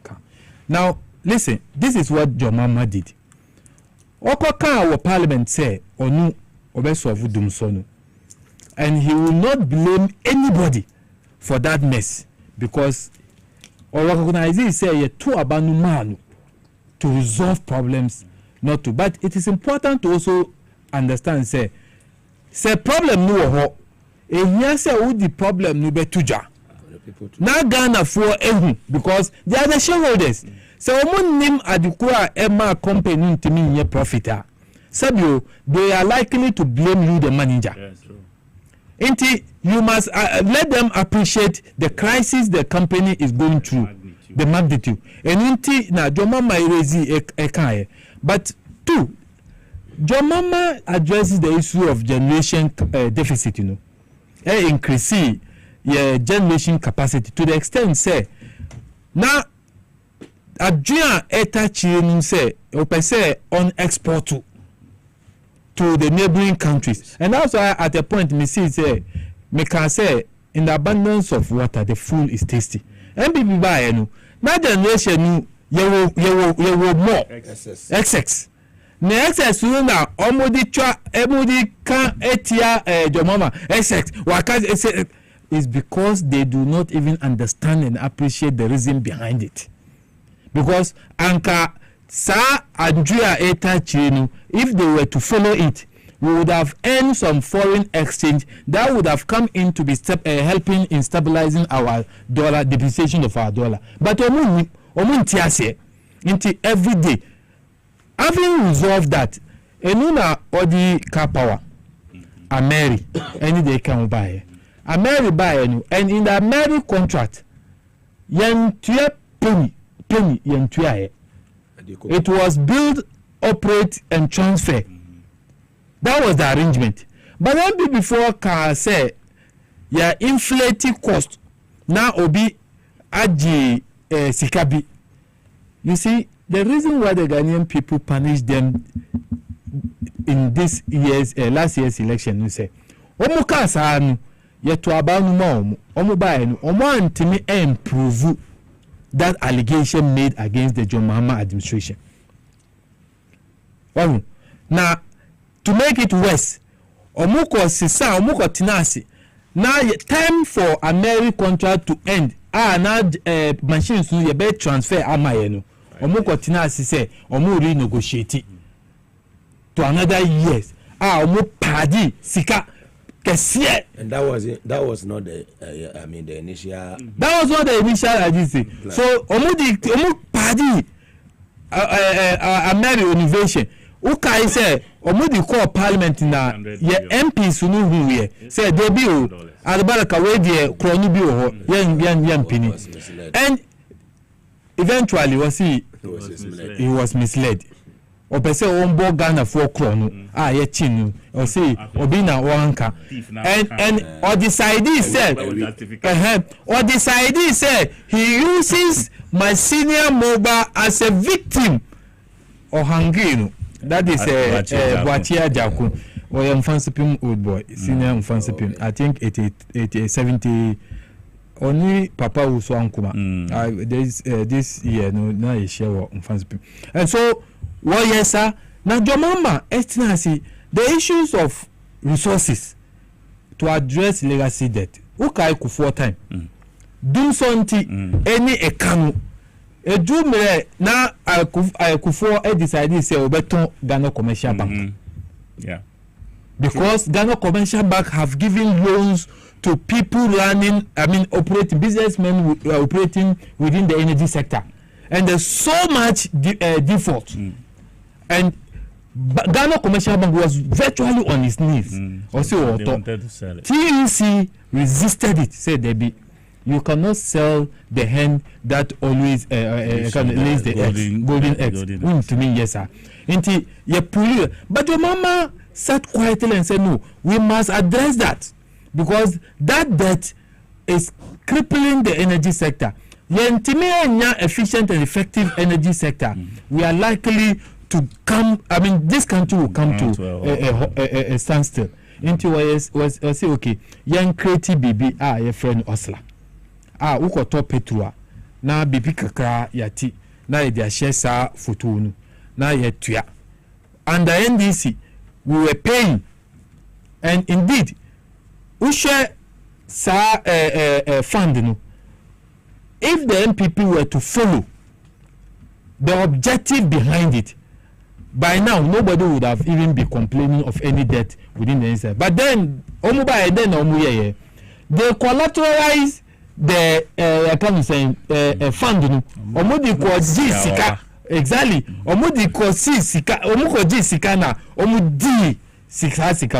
And now it has become an albatross on the neck of the current government. So you see that another trapper almost said, now the issue of fuel. Now you use West African gas pipeline, and we had an issue. Okay, the force measure, and when we mentioned it, they say, "Oh, it's under John Dramani Mama." They decided, say, $1 billion from China. Ghana gas, and so we address the issues of fuel.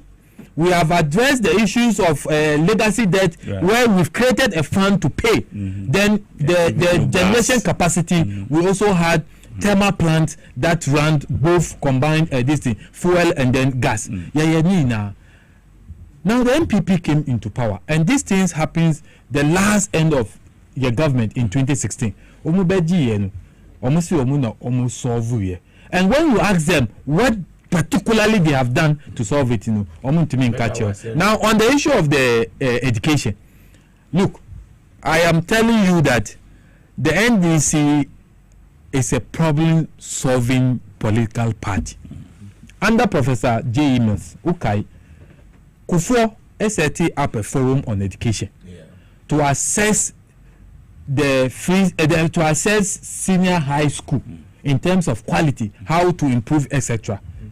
The chairman of that committee, Anamwa Mensa, Anamwa Mensa presented a report to Kufuor, made recommendations. As part of the recommendations, Omuka said there are 2 options. You either invest in infrastructure and provide logistics that will make learning possible, or you extend the years. Instead of 3, you make it 4. President Kufuor decided to choose the easy way. 4 years. Or 4 years. Without providing infrastructure. Professor Maase took over and he said, no, we have to address effectively issues of education. So we address the infrastructure issue. We reverse it back to 3 years. He reversed it, and I recall less than 6 months. They implement what we call an emergency infrastructure program. Yeah. Other schools are almost needs our way. Almost the tent coy. We provide before they then provide those infrastructure. We rectify the anomaly. Wesley girls, Kumasi. We rectify those anomalies. Sabi. What they were thinking say ABI now Betimaka say and so issues of quality improved. Universities that were complaining say quality they stopped complaining. Said your mama washable I can say he will improve and make it better. He mean it. And in fact in I listened to a philosopher or see there are about 5 presidents in the world that you don't take their words for granted, and John Mama was one of them. He mentioned John Mama as one of them. Say what can be beer? Don't doubt him. Obey. And so, free senior high school. Me last born was Cape Coast.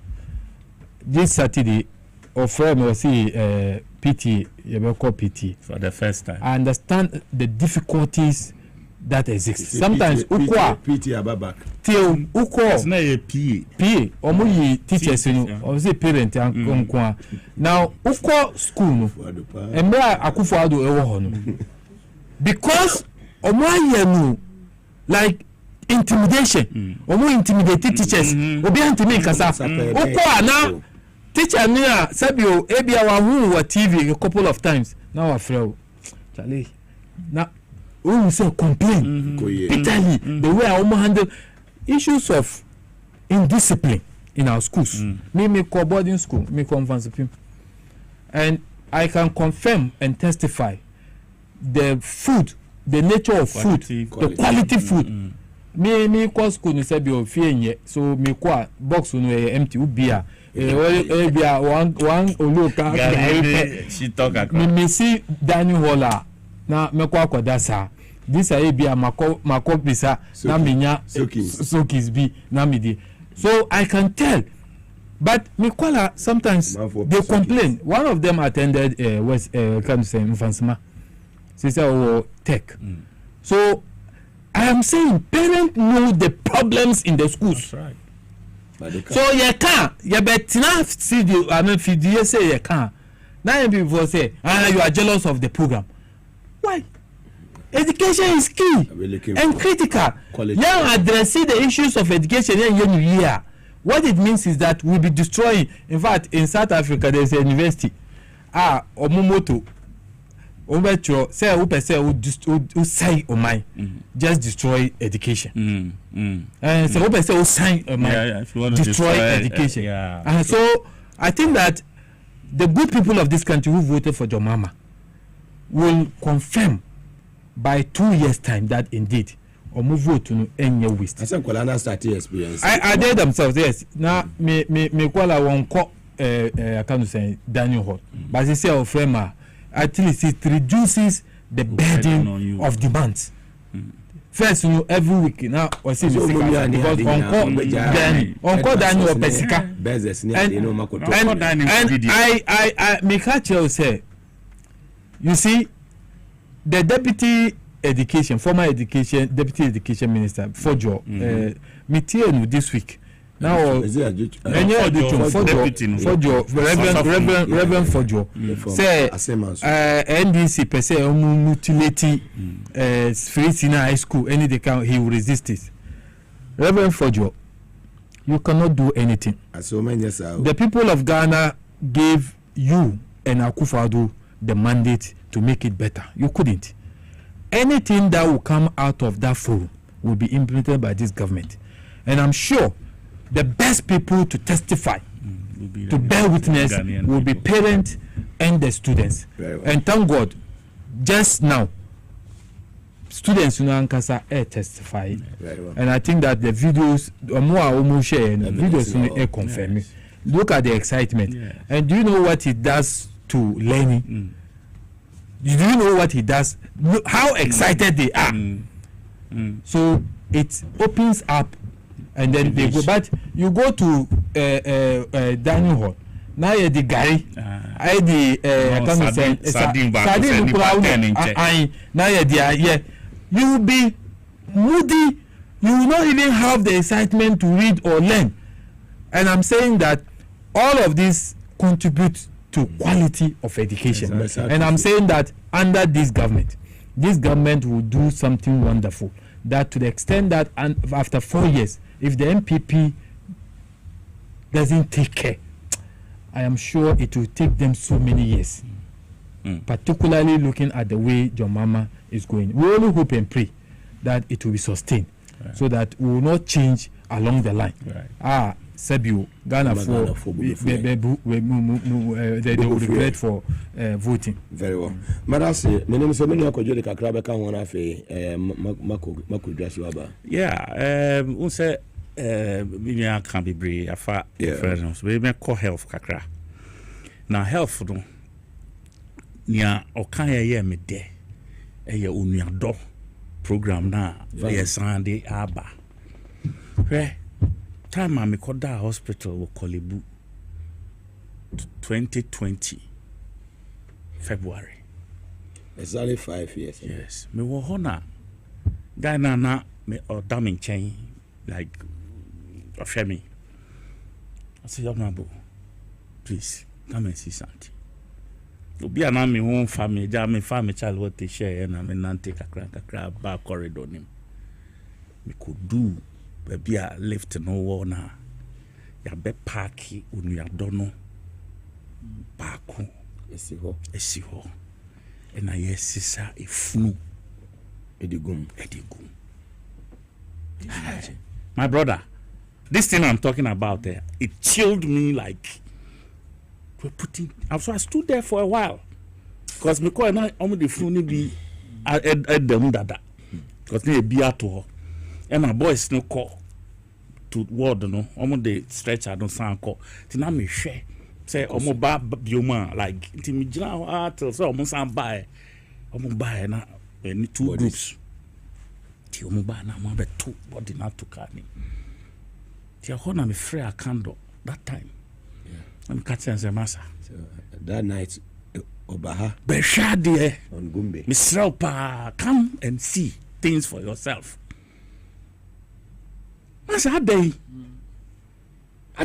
Just if you don't have a good use for it, is this the best? Where there are villages in need of this, you saw Abubuya, air transported pregnant woman. Our way, Saka no bet me as of this problem. Say it's coming back. Like your friend saying, emergency, mobile emergency for the hinterlands, the Kikaka. Please. John Mahama,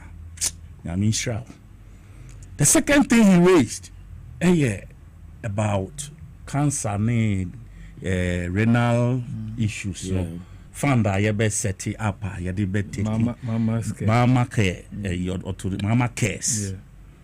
Charlie, so we sad here now. Of course, me bought MPP for Abaso Kakra, especially when it comes to dialysis. Last minute, normally the politics, but for me, being a soon fast way war, even if it was for politics, meaning what it does in the houses of, in the homes of anybody or your patient, or your renal issues, or your dialysis, I'm more battle for it, and I want to believe, say, we will make it better, so that apart from say MPP for the politics fry, let's institutionalize it, make it at least say patients not 2 sessions in a week for that government taking. Usually they need between 3 and 4 sessions in a week to keep you strong and healthy. It is a government for 2. That's all. No, so they will be healthier. They can go to work. They will be more productive because ABB has said one co-treatment at twice 1 month, 5 weeks, 6 weeks. Problem, you will die. I tell you no lie. And the cost involved. So, you can't say dialysis, you need it. And Massa, the cheapest dialysis, and you are buying the now Kolibuno 491. That's the cheapest. That's the cheapest. So like Ubeko 3 sessions in a week, yeah. That's it. 3,500 transport on Kahu. Bibi and Kahu. Uko private 6,650 per session. Per session. To a number 3,950 a week. Yes.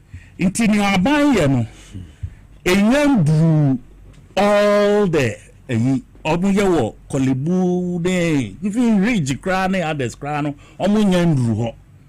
It's a few places around Cape Coast, some other regional hospitals, paid air benefit. So far, they're only dealing with about 800 patients, which is woefully inadequate. Woefully. Now, they have to do the thing in such a way, say, even when you are in a private hospital, now you're just 650. At least about between you and 491 free amount, so that the also better sika they are topping up. Now a cover. Now they are covered. At least government would have extended the service from unknown facility into private facilities, so that patients almost because machines are work on Libuno, and mean take care of all the patients in Accra alone. And other regional places also here a lot more machines. It is a fund here and here and only here personnel training and improve because I have dialysis in Kwao. Ubetu because every time you be treat you be dialysis you chew moja. You their farm machine you wash it now some pump now. It is a car a friend is saying filter. Which enjoy on that you need to become and to be change the filter and also it every now and then you lose blood. Every now and then you lose blood. It's as I said time the so BBR they boost the blood back and that is extra money. Yes, just say and then when you shift to the cancer zone it's another story altogether. Another story to be your cancer. Fear. First thing people think about is so but so when we get this care now a bad system anymore research early detection any treatment and saving so many things intermediate say that Mahama care now was promising Ghana for say all day ban. I can't wait for it. Like I said, in the last 5 years, I have been going back and forth hospitals. Yeah, I can relate to how people are struggling with their health issues. It's not easy. And yeah, easy. Mugabe, hospital no be particularly quality. More policy, beside policy, no. Health minister on review that policy. It's not good. We'll look at that. Because a situation where we only patient call lower hospital. Na e bia omo ntimi managing mo say omo pay referral no so yeah na kwalibe can say there's no bed omo ni bed. But I think that I will take this opportunity to commend the new director of can you say this Ridge Hospital. Okay. Ridge Hospital used to do that. But just recently na me wo case bi your call hospital no. So the woman proposed say call Kwalibu no so woni mo bia ana woni penia masa. So me wo bia sometimes me friend na otimi boa. But that day me friend wo catch him say they want to me issue this the next day. Hospital no say I catch him say me ntimi mfa patient no coffee. So then I opted out to go to Rich. So Rich you know me friend medical doctor NDC Penibi. Now catch him say, oh, the new director no catch him says once the patient or bad or critical condition, take the patient. I said you, but you explain. Say bed no ebia obey sa wheelchair no na otinam now. But what is important is the attention, medical attention. Nipanu need immediately. say who catch and say who need bed ni ho na nipa no onya sa medical attention okowa many family have lost loved ones because of no bed syndrome. Misre, if we have to even suspend any other area, yeah, the second they provided those logistics in those hospitals. Let's do it. True. For the sake of humanity, because it is I said you 2 million kita omunu omuwa unya 2 million. So there's a need omuma will 2 million because you are to solve problems. Right. They are solved. And in this country it's like unni penny and unni penny. When it comes to that health sector, you will die. True. You've had that experience. You will die. I'm telling you. I mean, you have had that experience, and I think that Omani Buama has done something fantastic. Oko 37. Oko engaging staff, raising issues of the gas, can you say, machine, oxygen, we plant, say immediately.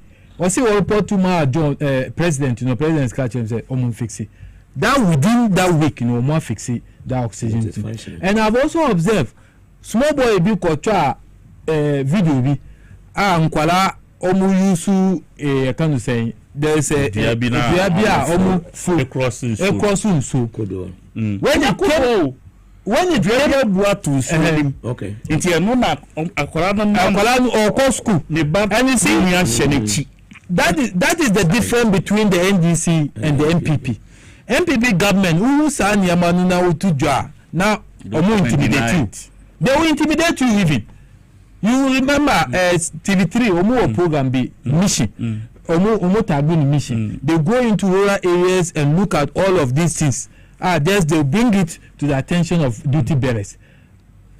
What go and find out what happened to that program.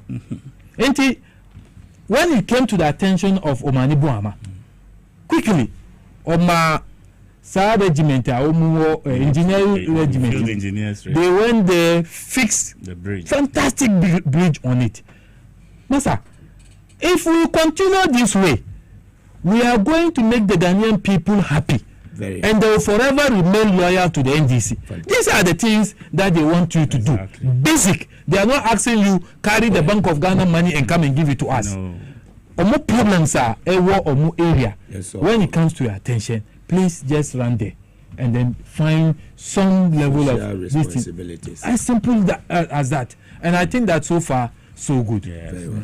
Madam, as live on TV as well as that, and also on Power 97.9 FM. Honorable Kojo Eduasari were making his submissions. Also, Alaji Ali doing so fantastic submission from my two panel members on the show.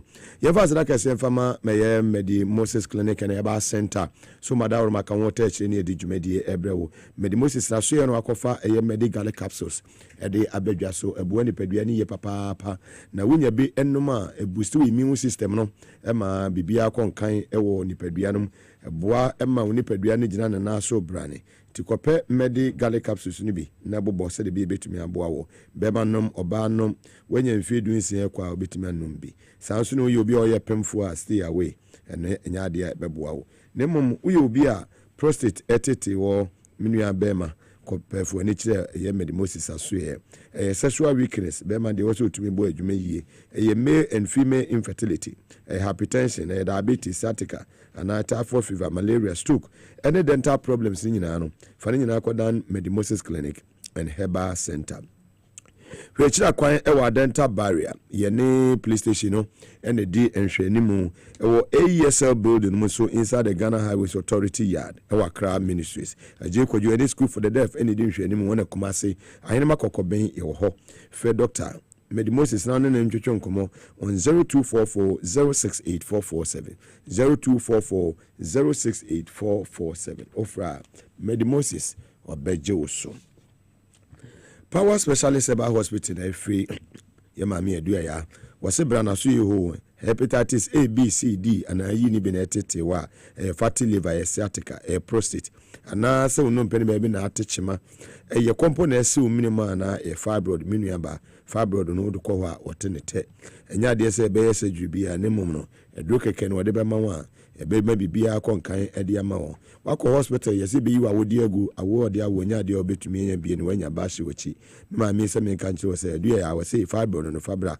obema wadura ebe na ne nyina ya obenya hoto obewo no afa ho afa oba na so wanya ne je ewo obusuam hwere ma me ya kira kwan okumase fe yase leg boso mche kwantempo no so putuja eye contrast kwantempo no so a yede just bo filling station no ene di hwe ni mu saa so na de wani kire nkran hanso akwabenya pokuase ACP kwantempo no so ye ho ye ne block factory ni di hwe ni mu takrade ye wanaje estate ye be anaje me primary school ni ye pa fe ma me na ne ntwetwe nkom ye ma me adu ya on 0244 544422 0244 544422 ofre ma me ya obeje oso Safari Valley Eco Resort sisi aye wo February encheni eko eye March April May June ye de June for ho ne age ni na aja wo hwe wo ma ye wo mu June na wo mu yankofo bi a omo wa ahobrase omo odo e wo tema June for ye mpa ye ho asem hwe ono abokodwa adu asare a basumi ni nyina June nyina be kwa wie ono echechiri bibia na odi awie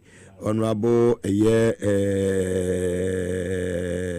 John Jinapo on the 8 no no so de ne die na her excellency lawyer Zita Benson no de ne die 9 na Mugabe me die 10 ankara to ye June honorable agalga ye June which we say honorable Clement June for no just say yakopon ye de we share so kokura ya ultimate say hey oko UK see a Gordon Brown so ye June nti June for no mu nyina mu pese mu di mo birthday no na mu se we die filia ye Safari Valley Eco Resort ebi so ana ye no one na na ado ye match say the honorable Alhaji Ali Duwe ya ene ye mo no next month mu de beba na mo nyina makopie mu wa Safari woduru wa ye wildlife experience wo pese hu bia ene ye de wotra electric cars no bus mu na de wonam omo oto gas ho a omo de obedi akire na forest mu jata sebo antelopes ni zebra na omo ko no mo ba efekeke eno an se wodi wani be kire Safari Valley Eco Resort na wani be ji hu ye papa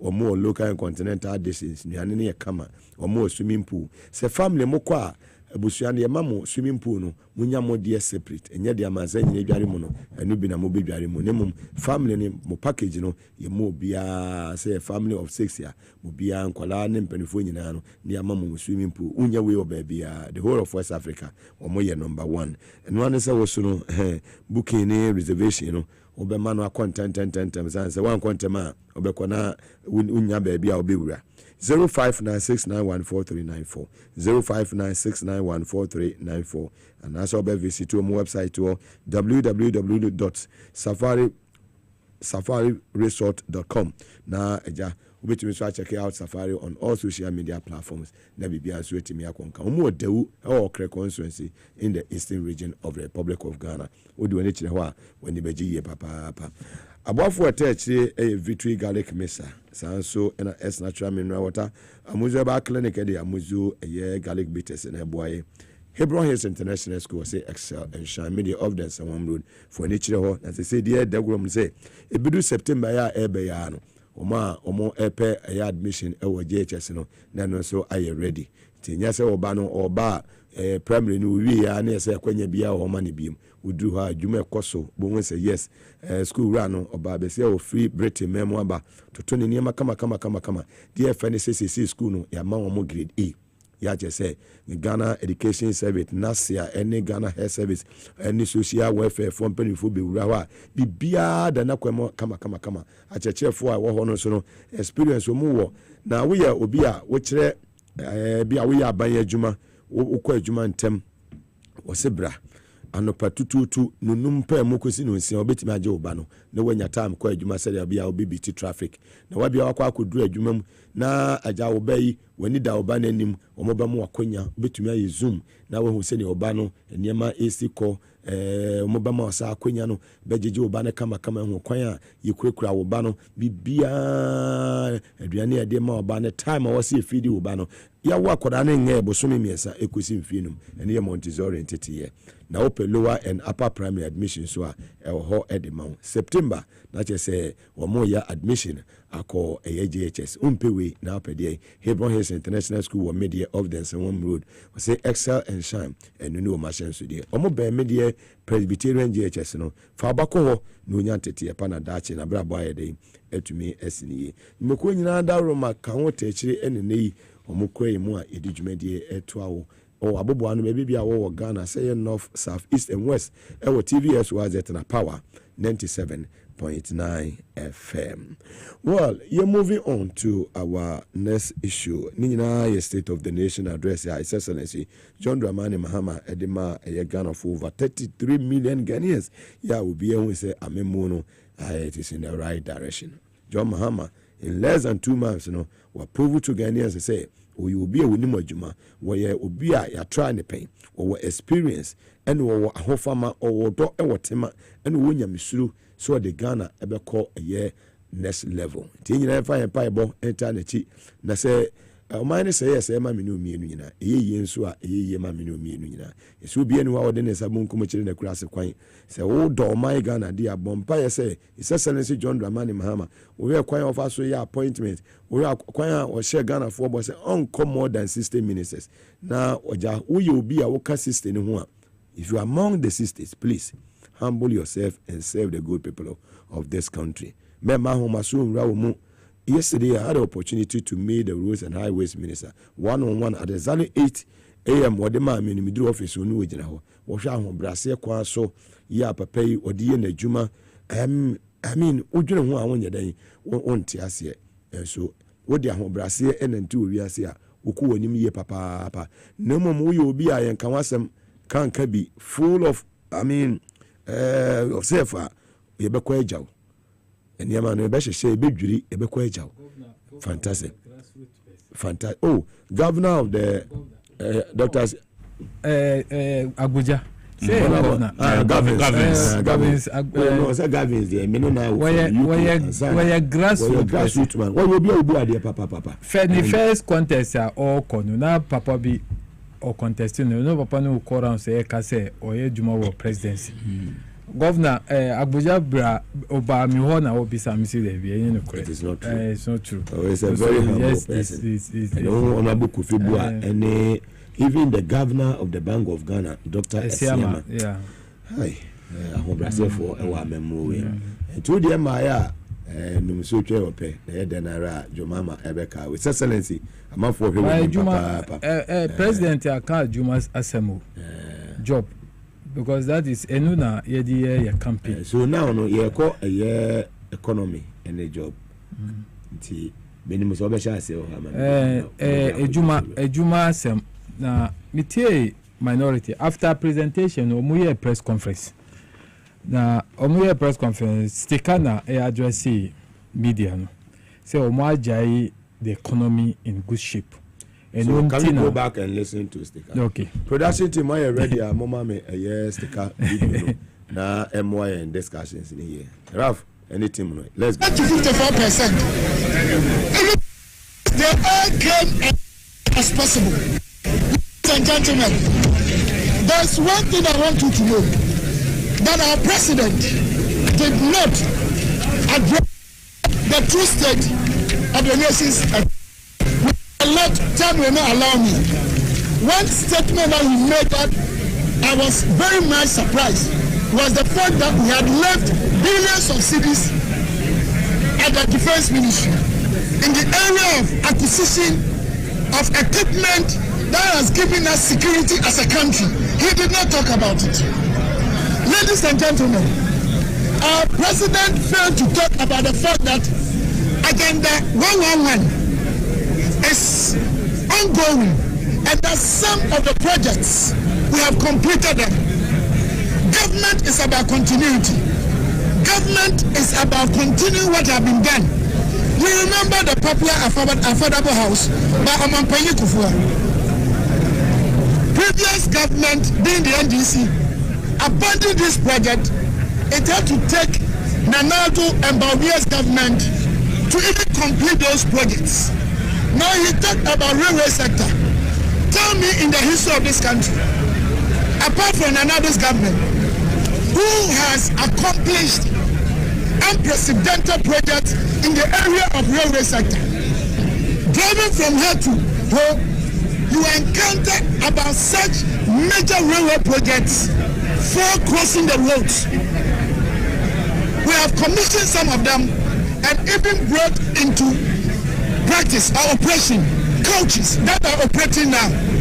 So if the president is trying to create the impression that the economy was so bad and it was criminally mismanaged, that is the reason he's been given the mandate. And that is why he was trying to intimidate the judiciary by describing the judiciary in a bad way. But ladies and gentlemen, the same economy was able to take care of the poor child. Very well. Judiciary know how they above the laws of this country. Yeah. Masa, we are fire. We are assembly bed in ye. The assembly betoa na mon de fe de fe na by necessary ana fe no we the ruling air Bible and then we sky no trumu amanfo bi say na chema na court no and we so withdraw na then na do no wa withdraw na the mama buy na withdraw you run away. Yeah, if persuasion force must be applied, we teach you guys where power lies. We say be and say amam. Your mama will jam okra. Munya hu we. Mama ko so Mugabe anyone say MPP for omo ka say economy a omo ajai no economy a papa. Na no you have left an economy a want to me end to ya one service debt. Want to me service debt. Ukotinasi any udebtors muye agreement say sekanu yebetuya into 2026 2027 32 any 2032 mwaja economy a omwa Ghana fuwa sabi pensioners a bondholders omwa mamu busia mwantimi entuya omu coupon say coupon no mature mwantimi entuya. We see sa economy no papa. Ye ka economy asabi as we speak now within the energy sector. Ye dika na the can say independent power producers almost 30 every now and then.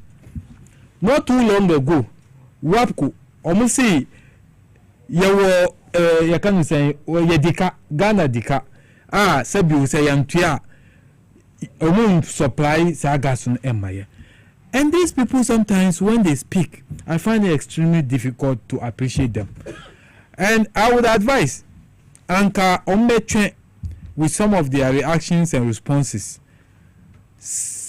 to wait for the reporter, Magukwe Senior, Professor Magukwe Committee, no, ni report to Nuba. Omukai na umbehu adukura Emma Omulusu yene. One of it will be miscommunication, falsehood, peddling of lies against others. Sticker kasan wasi your mama wanka agenda 111 asem. Maybe our parliament nu wanti dia papa nu kan. And so then because omu ni ebuo Ghana for sometimes when they come and then just spew out whatever they want to spill out. Your mama made it clear. Agenda 111, they see none. He mentioned it. Not a single one is functioning. The emphasis is not a single one. No, and last now, yeah. And normally we need 1.7. Yeah. And in was it not a single one is functioning? None functioning. Now, say who bana ube respond there. Catch Ghana for say they be very arrogant. Kumasi your agenda 111 our village say is functioning. They just dispute what the president says. Right. But over and was say on then I say welcome. Now John Dramani Mama Eka assembly about job creation, and I think that is where my attention and that is where it excites me most, because honestly speaking, a number of Ghanaians are Omo school, a Juma, and this issue of termination of appointment, it is part of the MPP trap.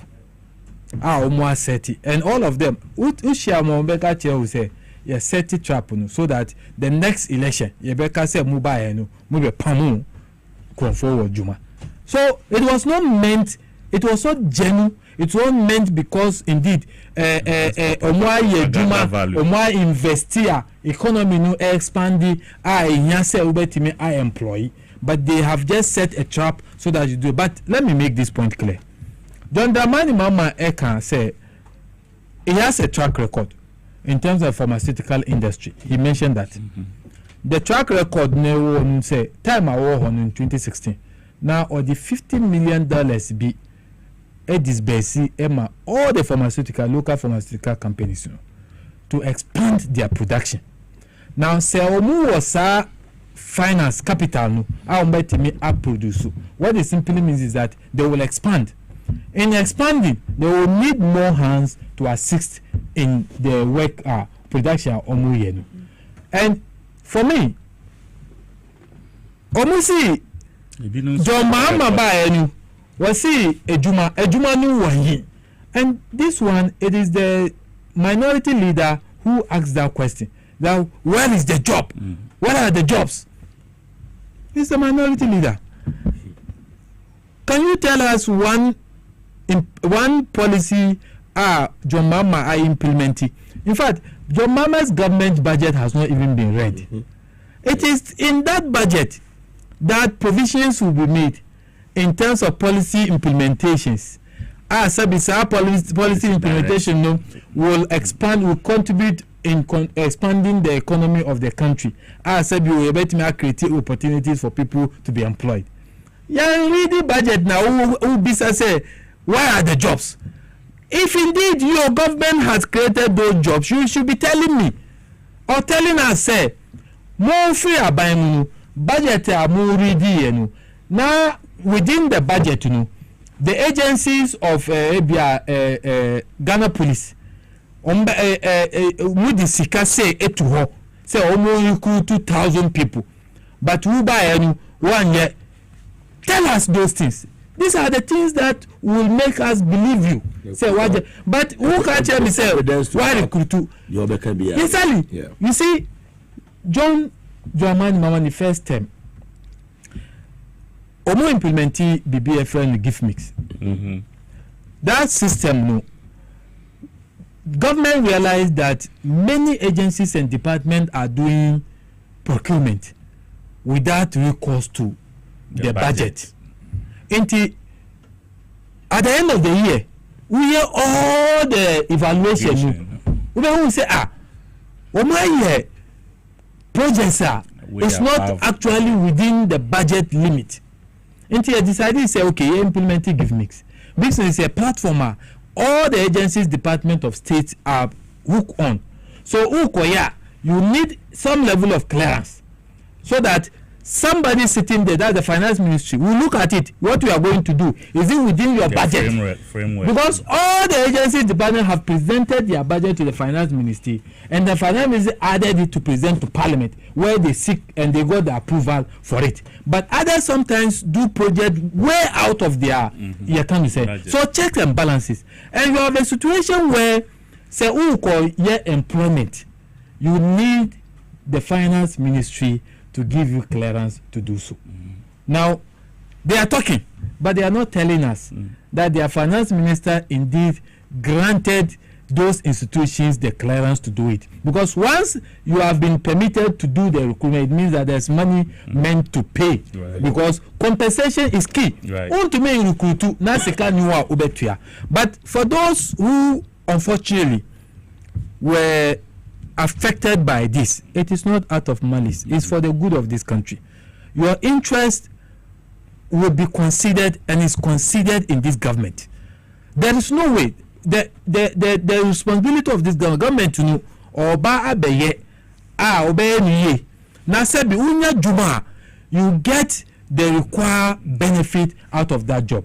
Can you imagine yafa obi juma weneb sebi onim eketua yebe tuano every month they just pay him on table. You see wa manu juma all of these things are on their tax, on their seat. It is not even in the interest of the person as Sabio or yes Ajumanu. And so stability behind you, there's no job security, etc. Inti say Sabi, you see, ye Kofi, and you say be a banwe on Pese Obey Juma. You are a citizen of Ghana, recognized under the law, entitled to work and earn a living. Trust me, John Dramani Mahama. Send the budget ba now or starting implementing the policies now. When there is a space available, you be beam and 24-hour economy. It's key. Yeah. I had an opportunity this afternoon to meet the CEO. That's Erica J. Yeah, I would take any time and then meet in the office and area. Because sometimes no things maybe I also book no more to me man explanation because maybe I almost busy said on there I didn't me more same thing I see they will say Ekamasa submission woman pepe that is it I'm a family human say me honorable Julio Zebra I employ me na as a general manager no my baba trust na me kasa na me nim bosumi ahina ya and I dey go envelope social security you see better message minim me allowance was say me dey me no appointment letter stipulate say your amount Mugabe my baba try say me pay you my now Sabi always say Erika J why you bold papa MPP for start years and yamanu during the transition yabo mu koko say munjai honorable Felix kan right in the interest of good governance munjai yaba yebe create that opportunity now we are all qualified or see there be and they always advance the argument that the authority of running this governance during the transition. But you see, let me make this point and plead with this government. Say we should find a way of reviewing and amending the transition act so that there are certain things that say uko election na ulusua certain actions, major actions. I mean, the transitional law should prevent the president from exercising that. In fact, in the United States, during transition, whatever the government will take, opposition, they've not taken over. They are involved. Right. They are involved. They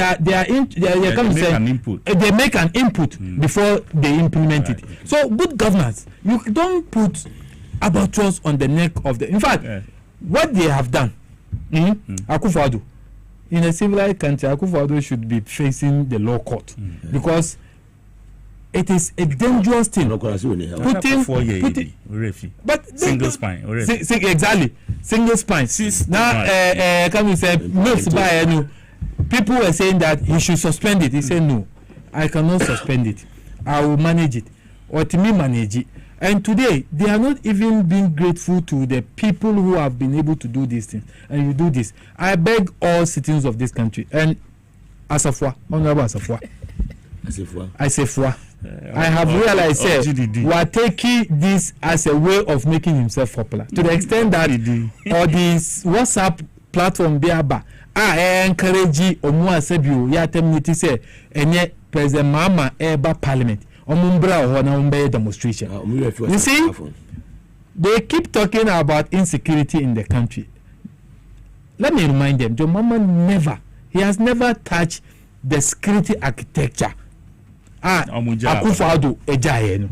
So if there is an insecurity, it is what they have left behind. And indeed, said MPP for air can say insecurity, then it stands to reason that the security heads are sabotaging the current regime. That's true. It is the MPP that is saying there's insecurity.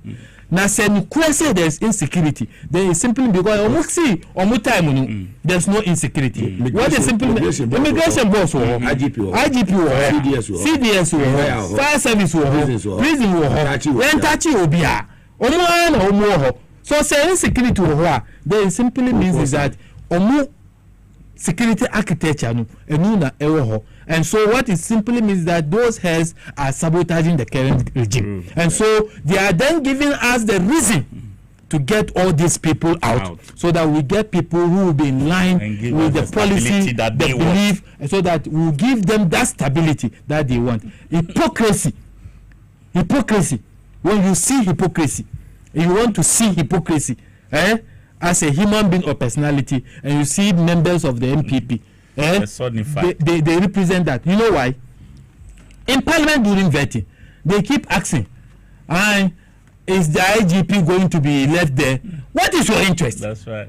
I don't know, Obisa. And you are saying there's insecurity. So if the IGP is doing a good work, how come that there's an insecurity? Right. And you are expecting me, as a government who has promised to secure the life and property of the people of Ghana, to allow somebody who you yourself, you are saying that there's insecurity under his leadership to remain. I cannot think far. Medasi alaje. Yabasa like I say ma victory garlic mesa Dr. Mwakona so ye wonya victory garlic mesa ni bena won ma etumi buo ni padua ni ye papa boa ma moja timidi ni padua ni mo frisa ni ye kwasi bo ne beka say blood circulation pebinom na ma ni padua ni nyina na so brane na ma enya boost immune system no na watumi anante kama didi ye aboa nso ema wo appetite no timi ko ye papa obi a untumi endidi ye bro ne beka say loss of appetite wonya victory garlic mesa ni bi no ma etumi eboa me bibia ekonkan na obi wo nante kakra bi a na wote so na ne nan ne nsa wo say titriti anansi na cheme da bi anansi woni eye bibia woni padua no mo so wo ko wura mu na eja oche wonsa eye moja na ntimi ni padua no mo frisa ni ye pharmacy shop herbal shop bia bi wuram bia no obenya victory garlic mesa ni bia no nipa wanya mfie du nse ekọ so ye oba so ye bema obetumi anom bi eboa emba no so no ayemko mfechire ma ya ase bom dwedwedwe munye bi na monom a emra ne so a eba kama na ho ato wenyina no pharmacy shop na ewo mfechire no bobura ho obenya bi ato herbal shop na ewo mfechire no bobura mo obenya bi ato kwa ho so pe victory garlic mixture wo pe dodo no nso atu afo ne kire wo cash drug lane wo ko ho akenso okno maka nyina obenya bi ho fe Dr. Mwakon ewie woni na ntwetwe nkomo on 0242 545633 0242 545633 and 0201 293280 0201 293280 offer Dr. Mwakon obeje oso es natural mineral water supapa krojin ba kope se ne ubeba His Excellency John Dramani Mahama fi na ye ma melody na ne die kura no na ye Sharif mu nyina no Sharaf mu obi a je ne die kama no wonom ene esiama posifu ni tue o ma no owusu naja dispatch rather o dijoma menim kura president enima na ne die kura no Iron Boy otwe o mampanya na ne die si ne nchen wumpe we na opede ene ye wubra eyo Dr. Callistus in office a enwa Jubilee House nso omonom no enwa ne S natural mineral water obowura ye maame eye ma Faustina Nelson ni fia momi enwa no so ne abusuani nyina enom wo so kope S natural mineral water ni bi na Lady Adobo wo se Mugabe nyimedi mfiri me angel eno so na menom na Bank of Ghana governor Dr. Siaman so no S natural mineral water no ono so enum bi ne yiri num bi ena ne yiri nuamo nso num bi ena busuafo ni nyina so enum bi enti wote ho ye den wo so pra wo die si wonche Dr. Khalid ya wono eye Ghana Commercial Bank panyini wono so S natural mineral water no wono so ebobi papa ye MPs no any speaker of parliament ubu run office ya merse bejo fie nyina enwa no mo enum S natural mineral water no mekom show bi obi wura mu no obenya bi ato 059 627 3547 obenya bi ato mame ekwana fe His Excellency John Dramani Mahama some kafa ye bond holders no yentie eye video no ye ba honorable Kodwo Adu Asare edeme beto aso. Previously, we're also building buffers in the sinking fund and adopting prudent debt management practices to ensure prompt repayment of upcoming domestic and external debt maturities. In this respect, government successfully honored the matured coupon payment of $6.081 billion in cash and $3.46 billion in kind, which was due in February 2025 to all domestic debt exchange program bondholders, fully paid. Mr. Speaker, the good news is that we have also built additional buffers in the sinking fund to honor the maturing bonds that are due in July and August. And so bondholders can rest assured that they will be paid to the last peswa, whatever is owed them. Very well.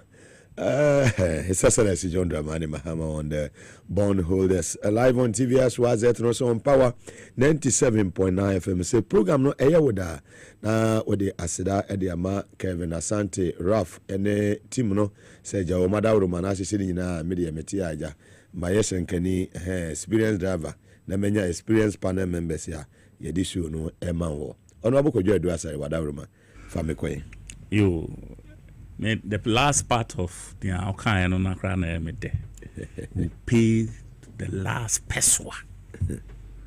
Just say president you can trust. Wa sa debt wa DDP no e bi kan wa kodanda ene adwendwen afa unumu over the past 1 year and 1.5 years asa be you said yen eba be swai ebe hwe yen e wo man we mu e bi nsi da minimum man like any other country amati sa same way ati sampanyi same way kra wo mu da even the poorest of the poorest countries around the world yen ti se omo bond holders omo banye decide say omo sikese say editua look people have died nyane de ya me yakra papa bia na only a conference a Kama conference ya of ya and this is a man over the past 30-35 years has been an entrepreneur what man crofwe juma why yeah most of the medicines are Ghana how you produce the factory and wo na wa ye adwuma na wa ba pension no so me ko gima ho ma misika kakra wa bobra o we di nkata se me ko tena fie na me di misika kakra me pe obi so pemwa kakra me so menya bi e di aboa no na ma hijack sika no ahwe papa ya ma say whatever industrials a young ko betimi ya bequeath to the next generation or the nyina akọ out of pain and agony say I don't get it. I really don't get it. Look, MPP, if they will ever come to this country, like into government again, ever, Ghanaians will be here. And I hope, I will still be around to give my candid opinion about them to Ghanaians when we get to that opportunity.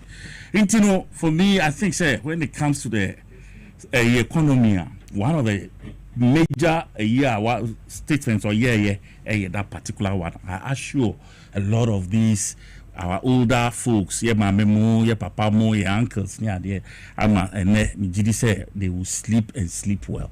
That is one aspect of it. Again, we share Niama what planning when it comes to this big push. Because under the big push, infrastructure development, baby roads, a whole lot embedded in that. All the business people are almost say business say you starting rolling out this big pusher. Say almost businesses, almost building materials, almost electricals, plumbing, when the infrastructure these are people who benefit, those who trade in building materials and all of that. And almost like technicians in terms of trade, as in plumbing, electricals, painting, steel bending, carpentry, and they are all going to find expression under this big push project. Uja know now about the apprenticeship now, and also for the youth. And no, that be creative jobs at the a number of our youth. And he mentioned that particular area, and also this year he'll be rolling it out. And then he mentioned this in Kukon Kitchen project. 50,000 households, 55,000 households will benefit from. No, just say. I mean, MP before they started here now, normal full say. It was something they will latch on to mock the NDC. China, that's right. Inti se wa wanya won kokɔ kakra na wa bobo mbuo na kokɔ yi wa ufie wo to feed ni ade abai a check when I obefa so nya ene de kika kan na kakra me when we were growing up na ye nton kokɔ me ma me kɔ eyi no de kokɔ okobia odi kakra ba ti oba ifie ho nyina na okoto edu time omoto na omoto na no de abrofo edie no akoto omasie na say muhwane until the next generation no na say we get the hybrid so and it was a beautiful moment and yet the bia na obefes ka ko you see Christmas 300 me to fie akoko 300 300 if you akoko yes. And you know, for me, when we are bringing this country back on track. Not me say, sir, mockery, because munya at opportunity to steal. They say Party Bia, one of the guys, or your deputy minister. But I mean to me, Bonnie D. Me to me uncle be, but me could see you be wo. Well, nipa no koba e oba champagne na no kuta ya eboso ono ni din what you say e wo champagne no yes level and the 2 bottles per you can say invitees no o babia o de bottle 2 tine de no ba ko ho e na de ba ko ba just to come and show to me say Charlie enya gro bi na e course so fi ho or the videos near the deputy ministers and me bumpire say our ministers give to our on the birthday and me empire and they say they like you said Charlie our people they should be steady ubia yama opportunity to serve no please keep it in mind say you are here to serve thankfully sir opportunity no it comes with some perks it be genuine. A being so genuine. Fantastic. People should be worried. Say now you could have phones here they go up and down. People are going to trap you. Especially these desperate NPP people. They will trap you. Record you. You this guy showing sa now awful so meanwhile you planting camera I will be out I that with him direct. Disgrace you. It's please. You guys should be, why I'm saying this is that you don't be your experience, kakra. But most of the phone bano, maybe sheda in your experience, you want and as I say, the bomb coco. So please be careful with the people you don't know. Oh, you see, wait there now, or you say, oh, you're tough. People will come to you with all kinds of entrapments, and I can say. Yet the or trappings of all kinds of things. Don't be in a hurry to want to build a house or to own fleet of vehicles. A fantasy over the years. Please grow in the job, and then the job itself will remunerate you as you go forward. Please, no facts are at the Wimbo. And people before they are not gone; they are around, and they will bring all the entrapments at the above. President said national service ghost names and the clone I wanted. Wonderful. I met here papa. Because look, they said national service. The last year, 2013, Nanka, me so me perwako. Now only me see bibi be crosso me and I mean yam family uncle wonderful 8 months after sa incident and sa habekaya national service similar cases was it we introduce a short military training as part of our national service. I said it 2.5 months ago. It was simple. The national service force should be giving military training. Short one. Short one. Because you see, my father was an army person. And bro, the military discipline, as I know it, say before one, a difficult say, a be free. I believe say it will help our youth. Because certainly a youth may be a hyper. And they the track on which they are on, say Yanshada and threatening ye with some of these let me add with something to who was it say hello to my good brother Honorable Adu Asari. This is coming from Daniel Kabasin. Hey, Dan, I hope you are doing fine. You enjoy showing Papa. Who airport? Okay. I see a Baba Danino into a training center for aircrafts. Fantastic. And I feel just anything related to the airline business. Volta region. Or Volta region. And for me, this is one area a debate media create jobs. Especially Volta region. MPP for say Yakusi Airport a CEO for Sobiambaso.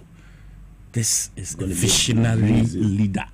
Our team who said, look, this is it. The whole West Africa, you need training. You just say, planes, this is what it costs South Africa and now the co-Euro. For if we have it here, you can imagine the number of aircraft any airlines are. And planes have for repairs and also for training of airline ancillary. Please, some of us, we are hopeful, say, in this next 4 years. Whatever pay that this wicked government has taken, MPP, wicked government has taken you through, I believe, say, the NDC will bring things back on track. Now, Ghana for Soria. It's our happiness. You know, there is this measure of happiness. Rate for happiness. Yet, they are not drop to the 980. About 180 on the list. Will come back down where Ghanaians will be able to raise their hands and praise God. Like I say, clinic or the Amuzu garlic bitters and a boy. When you Amuzu garlic bitters in the boy, reduce high blood pressure, as I minimize high sugar level, support the pancreas, a boy control urine flow, and a reduce air cholesterol when pedianum. Blood circulation in the air number 1. Amuzu Herbal Clinic. Now, so you know the Amuzu garlic bitters in the Diaba. Pharmacy shop Herbal shop be a ben will be ano. Buriam now be at all. For 0247776743. 0247776743. See Pibinum num boost to immune system no Amuzu garlic bitters no. Papa. Well, Brona ebe nyumreno esia kasebo eba na alaji esoso obi wadophobia obese hi then Mugabe my sister Oboko Zalia eni ne kunu Sedu ni ba that is my nephews Hafiz eni baki mi che omo yina Oboko manga omo manga fantastic ono Oboko ju mi chia Governor Johnson Asiama. Fantastic man. You have one big farm, and over the period when you were in your dark days, I always prayed for you because somehow that meaning say you'll be an asset for this country. Fantastic. And you know, I am not surprised, say. Were free, sir. Baby are now war that time, and within a short time, Wasisan Shebre put you back and taking all those loads that were hanging on you. No, where you free honor, wapejao. And I know, mark today's date. Mark today's date. Mark today's date. This is not the end of it. Fantastic. This level now we do know, and yet the end. Mark today's date, and you say I told you. Very well, Madam Honorable Kodjadu Asare, former MP for Adentan, Madam Honorable Halidu Harun, and so as a former Hajj PRA and a member of the NDC National Communication Team. Mugabe Maase ni midimu beti mi afremi atam kolega bigger the capacity ma. Obadi eno domi yeni etinkwema ochina yebesa edinsia. Alist Atahiru Nelson, greetings. Memunyi na mo eniti enyumere no sakase about waso.